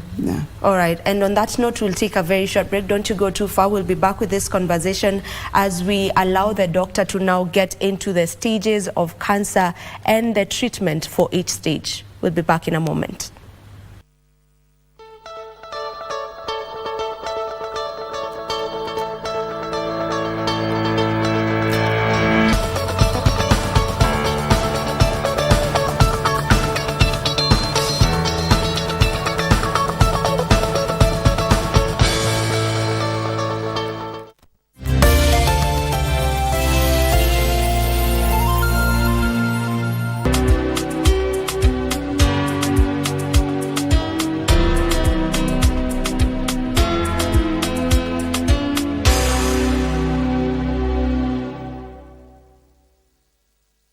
Are you a talented artist? Or are you passionate about a topic you want to discuss? But money can be very hard to find for an upcoming artist. Don't worry, Studio Mashinani has got your back. Sign up on ajira.co.ke to book a session with your music and video producers across the country. Work on your music, jingles, spoken words, and even podcasts to realize your dream. All for free. Studio Mashinani, Radani Talent.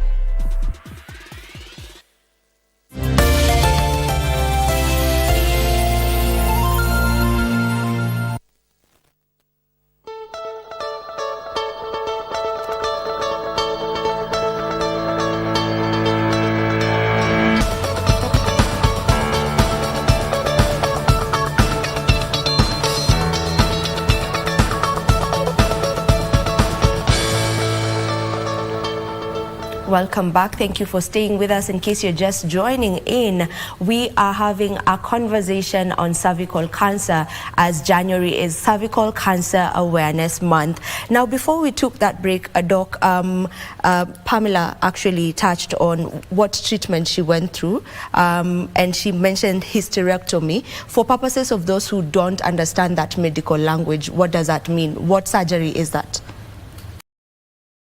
For your question, hysterectomy of the uterus. Okay. It is a procedure that is done because of one reason or another when the uterus has a problem that can be solved by surgery, ranging from fibroid, cancer, amongst others. And in relation to what she has described, hysterectomy is just one of the treatment modalities for cervical cancer. I don't want the viewers to have concluded that the only management option is hysterectomy. Yeah, because I actually had a follow-up question on that. So for someone who's still very young, they haven't had any children yet, is there a substitute to the hysterectomy?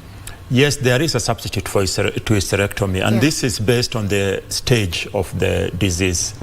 If the disease is amenable to surgery, remember not all of them are amenable to surgery because of one stage, because of the advanced stage. But if the disease is amenable to surgery, you can actually remove the cervix alone and leave the body of the uterus in place. This procedure in medicine is called trachelectomy. But you know, once you remove the cervix, which I already mentioned earlier is the neck of the uterus, it means that the uterus is compromised in terms of carrying a pregnancy. So when you do this procedure, we call it trachelectomy, removal of the cervix for the women of reproductive age and they still desire fertility. you have to put a kind of a pass string where the cervix was, so that they are able to carry on with their pregnancies when and should they desire to have. I may take a step back a bit, because in those patients with pre-malignant, pre-cancer, they don't necessarily have to go through hysterectomy. I said you can excise or cut off that part of the cervix that has the disease. And those that have more advanced disease, then you choose one modality of treatment. Because as gynecological oncologists, we're here to offer also the advice how to manage these patients. In that not all patients will benefit from surgery, more so if the disease is advanced. Therefore, you choose one modality of treatment, because if you give both surgery and then offer another treatment, the side effects are much more in terms of the side effects to the bowel, to the urinary system. So it's important for us to give proper advice on treatment in accordance with the stage that the patients present in. Yeah, so the treatment is determined by the stage that the disease may be at. So what are the stages? If you may just take us through that, the stages of cervical cancer and maybe the treatments for it, for each stage. I don't want to sound like I'm in a medical school Please lecture, try and make it but I'll try to break it down. The staging is mainly in 4 stages, whereby stage 1 is the disease is localized to the cervix. This is further broken down into 1A and 1B. 1A is, we call it microscopic disease. You don't see it with the naked eye. But if you do a biopsy means you take a small tissue for examination, then the pathologist is able to look at it in under a microscope, and will be able to tell you this is stage 1A, because it is, you can't see it with the naked eye. Stage 1B, you can, when you examine, you see the changes on the cervix, an obvious tumor on the cervix, and you kind of determine the size based on in centimeters. So at the risk of sounding like I'm in a medical school, we have got 1B1, 1B2, and 1B3, depending on the size of the tumor that you see. So let me just dispense with the treatment of these 2 stages. So stage 1A, depending on the fertility desires, you can remove just the cervix. Those who don't desire fertility, you can actually do a hysterectomy. Stage 1B, almost the same, but the surgery of stage 1B is a little bit more complex than stage 1A, in that you remove the supports of the uterus. You try and remove the entire tumor. Remember, the disease also spreads. And it spreads to what we call the lymph nodes. So in such a stage, you're also expected to remove the lymph nodes, because it will help you also do the staging, also determine treatment. But when one starts seeing stage 3, then management is practically, we prefer one modality of management, which is chemotherapy and radiation. And in this case, chemotherapy is given maybe once a week, and radiation for a consecutive 5 days, up to, we call it up to 25 fractions of radiation. And remember, sometimes we see women who indicate that they have gone through radiation. But when you dig deeper into the history, you find that they did not receive the optimal treatment, because the radiation is in 2 forms. There's what we call external beam radiation, which kind of addresses the path of spread of disease. And then you should also undergo what we call intracavitary radiation, means the radiation has to be introduced to very near to where the tumor is, also known as brachytherapy. So there must be a combination between external beam radiation, because women feel better after that. The bleeding stops, the discharge stops, and then there is kind of this false sense that you are cured, but treatment must be completed. In that, after external beam radiation, one must also undergo what I'm calling intracavitary or brachytherapy to bring the radiation very close to where the tumor is. Then, of course, we must understand that patients transition from one stage and also to what we call prolonged care and palliative care. We must also strengthen our palliative care in this country. We know we have made great efforts and strides towards palliative care, because we know that at some point we will need palliative care, and this should start much earlier, and the discussion should start earlier regarding the palliative care towards the end. Yeah. Well, Pamela, back to you. Just how costly was the treatment? Thank you. Yeah. When you start the treatment from screening, there are several tests that you have to undergo, and most of those tests are costly, and mostly the insurance cover doesn't cover that. So you have to dig that from your own pocket. So that is where it becomes costly. But for my case, I really thank the NHIF. It paid like for all my surgery. Oh, really? So there, I really count myself lucky there, and I really thank the insurance scheme. Yeah. But one thing I'm really calling upon them is that may they please take the cover to cover the stages of now the testings, because after screening we lose very many women because they cannot afford to pay for the biopsy and the CT scans, because you really need to go through very many tests which are costly, and unfortunately NHIF doesn't cover all that, and so these women drop out on the way. And as a survivor, we are on the ground and we meet with these women, and they are like, I can't continue with the treatment because I don't have the money. So it makes the testing also useless, because what is the need for a woman to test or to do pap smear or the screening that found out to be, they test positive for cervical cancer, but they cannot continue with the treatment just because they do have money. And that is where now you get this thing that people say in Kenya, better something that you don't know will not kill you. So I think that really kills the idea of going for screening and testing. And that is why as survivors, we are really advocating and for the creating awareness for cervical cancer. Women should go for screening, and if the elderly ones, they have to go for pap smear. But now the question we are asked on the ground is that what if I'm found out to be having cervical cancer and the cost is too much and I don't have the money to treat?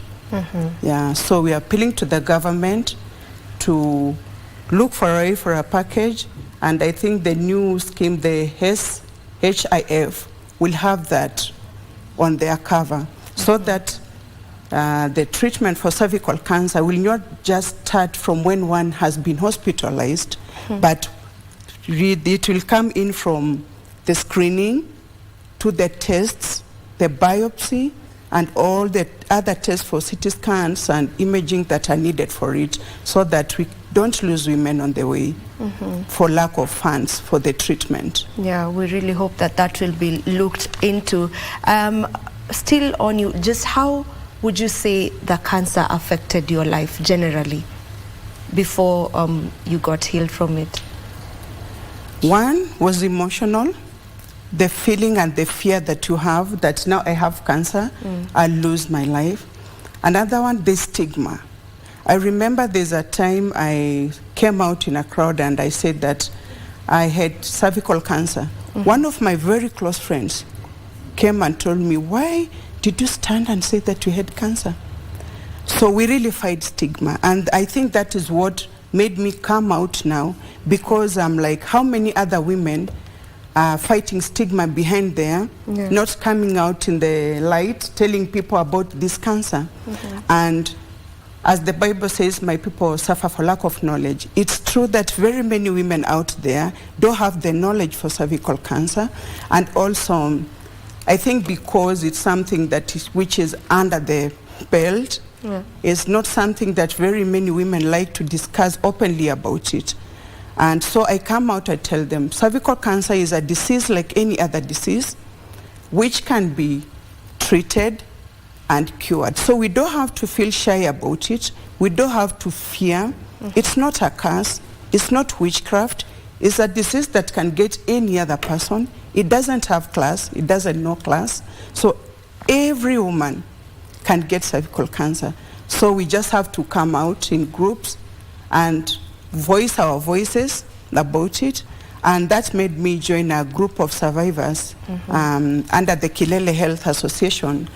Yeah, we are very many women that came up, and what we do is voicing up our voices, speaking about cervical cancer.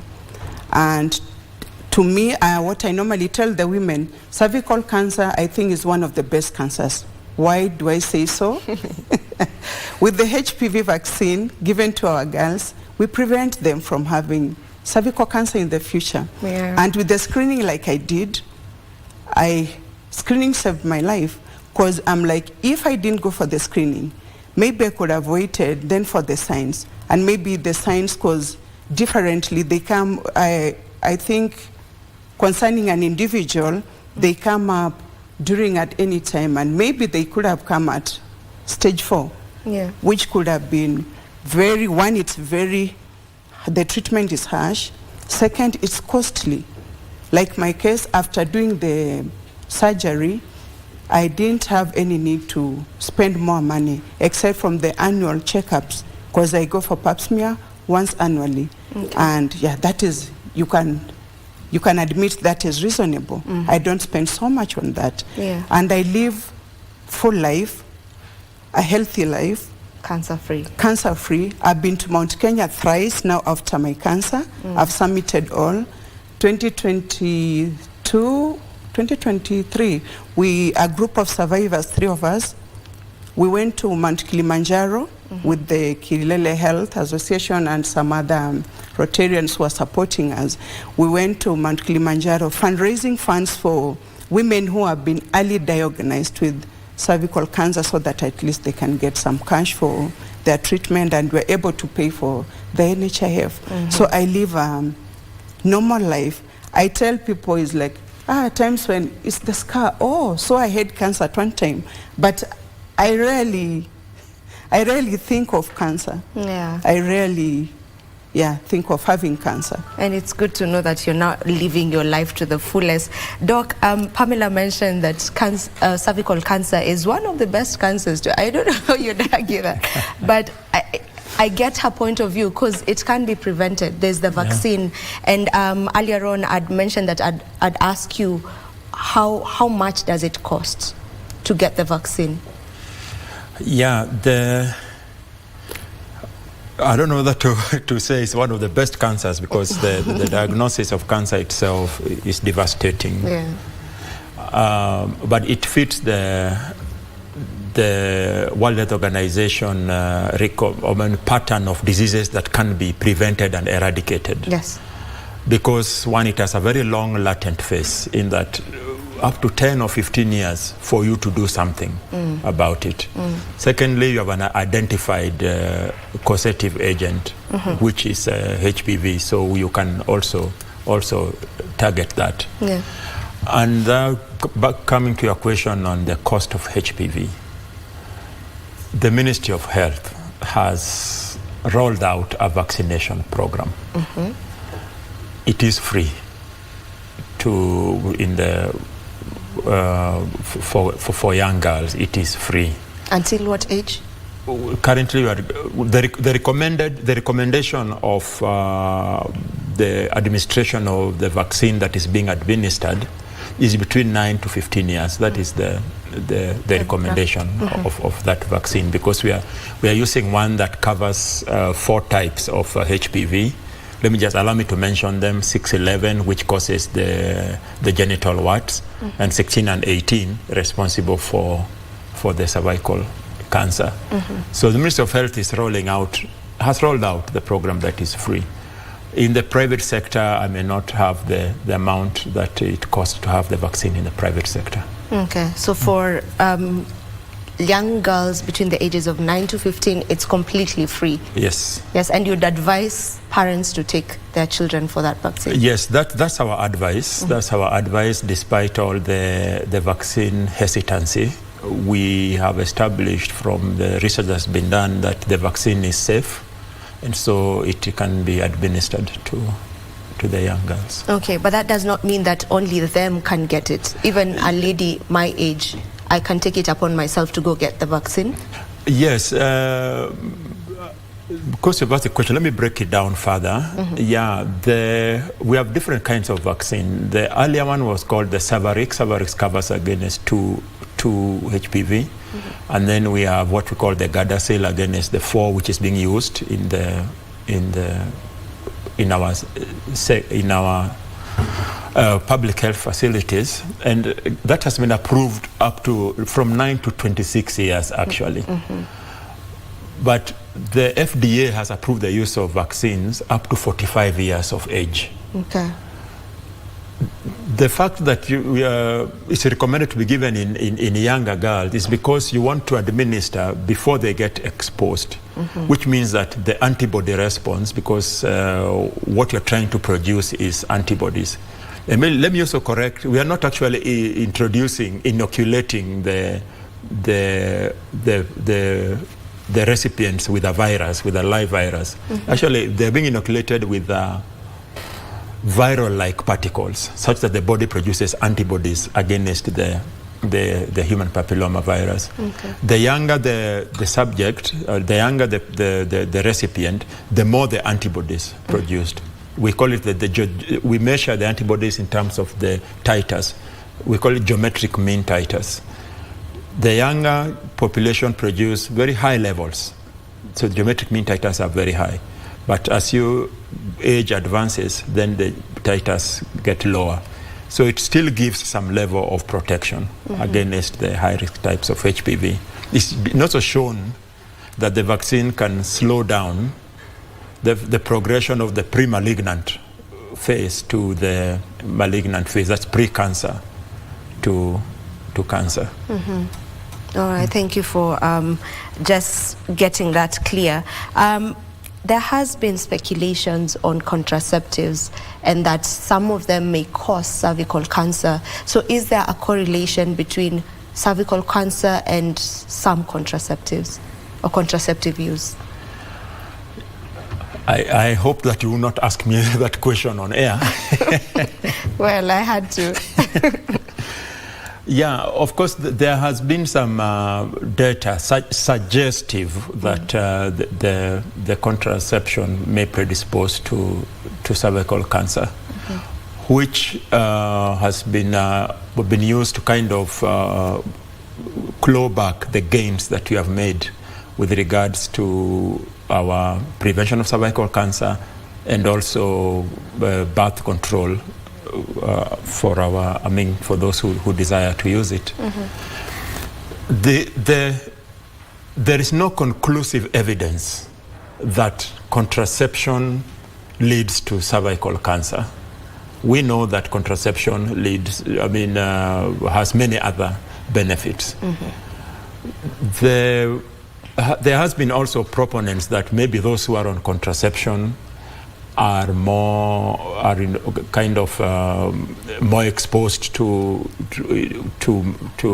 HPV, which is also subject to debate because contraception is not necessarily does not make one to have multiple partners. Remember, one of the risk factors of acquiring HPV is multiple partners, increased sexual activity, amongst others. Yeah. So those are just associations that don't have a lot of scientific basis. Okay. And you'll leave it at that? I think I'll leave it at that. Okay, Pamela, how long have you been cancer-free? How many years now? I did my surgery in 2019. That was on March 29th.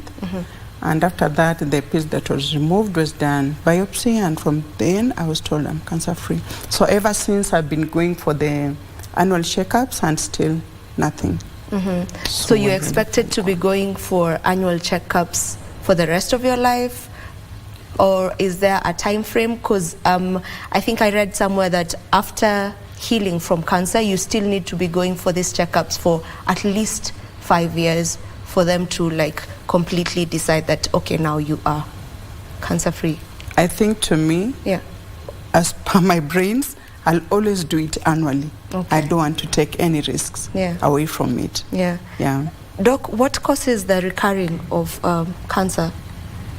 And as I've said, I read that you need, after being cancer-free, you need to go for checkups yearly for 5 good years for you to be completely, safe. Yes. After cancer treatment, we have an algorithm for cancer care, in that one has to be checked every 3 months for 2 years. Then every 6 months for the next 3 years, then annually for life. There are risk factors that predispose to recurrence. Now to come to your question. One was the stage of disease. The higher the stage, the more the risk of recurrence. Why do I say this? Mainly because if you are doing surgery, especially for surgery, you want to get the whole tumor out. And sometimes you are not able to get very good margins. Margins means the distance from the tumor to the normal tissue, because the tumor was rather big. So if you have got very close margins after surgery, then the risk of recurrence also increases. How big was the tumor? And if the lymph nodes, remember I mentioned about the lymph nodes, if the lymph nodes are involved, those are some of the risk factors that predispose one to recurrence of disease. Okay. All right. I'd love to get your parting shot, Pamela, as we finish. I want you to talk to someone who's just been diagnosed with cervical cancer. Yeah, as we finish. Yes, thank you. I'd like to tell anyone that has been diagnosed with cervical cancer that cancer is not a death sentence. They can see me. I survived cancer through treatment. So please embrace the treatment. Go on with the treatment. Follow what the doctor advises you to do. Whichever treatment, be it surgery, be it chemo and radio and brachy, everything. And you shall come out victorious. And please, to the government, as survivors, we please urge them to invite us when they're making the policies in the NHIF scheme, so that they could get the real needs of the patients on the ground and know how to help us. Thank you. Thank you so much, Pamela, and thank you so much, Dr. Ellie, for coming on to this show and helping us with this particular conversation on cervical cancer. If anything else, I hope that you have taken one thing, or rather, if nothing else, I hope that you have taken one thing, and that is go for screening. That is what I come out of this conversation with. Let us all take it up upon ourselves to go for screening. Every lady, just, I heard that you should give yourself a birthday present every single year, and the birthday present should be you going for that pap smear, or you going for screening of cervical cancer. This is where we call it a wrap today on Good Morning Kenya. Thank you so much for tuning in. On behalf of everyone who has made this show a success, we want to wish you a lovely day. Do enjoy the rest of your viewing. Goodbye. Thank you.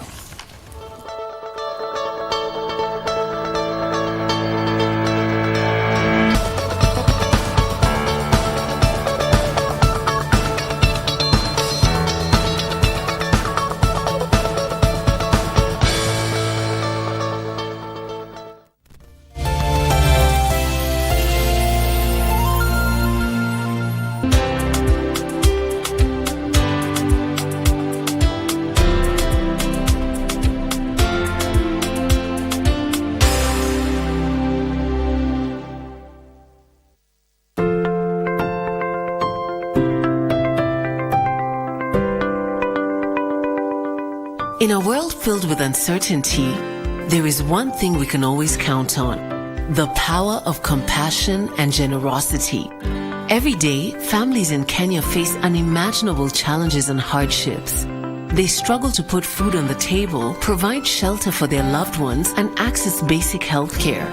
But today, you have the power to make a difference. By just contributing 1 shilling and 50 cents from your airtime, your generosity can provide access to sanitary pads, nutritious food, clean water, education, and life-saving medical care to those who need it most. To support this cause, please tune in to your favorite radio station under the KBC umbrella for step-by-step instructions on how to subscribe. KBC Helping Hands. Together, we can make a difference and bring hope to those in need.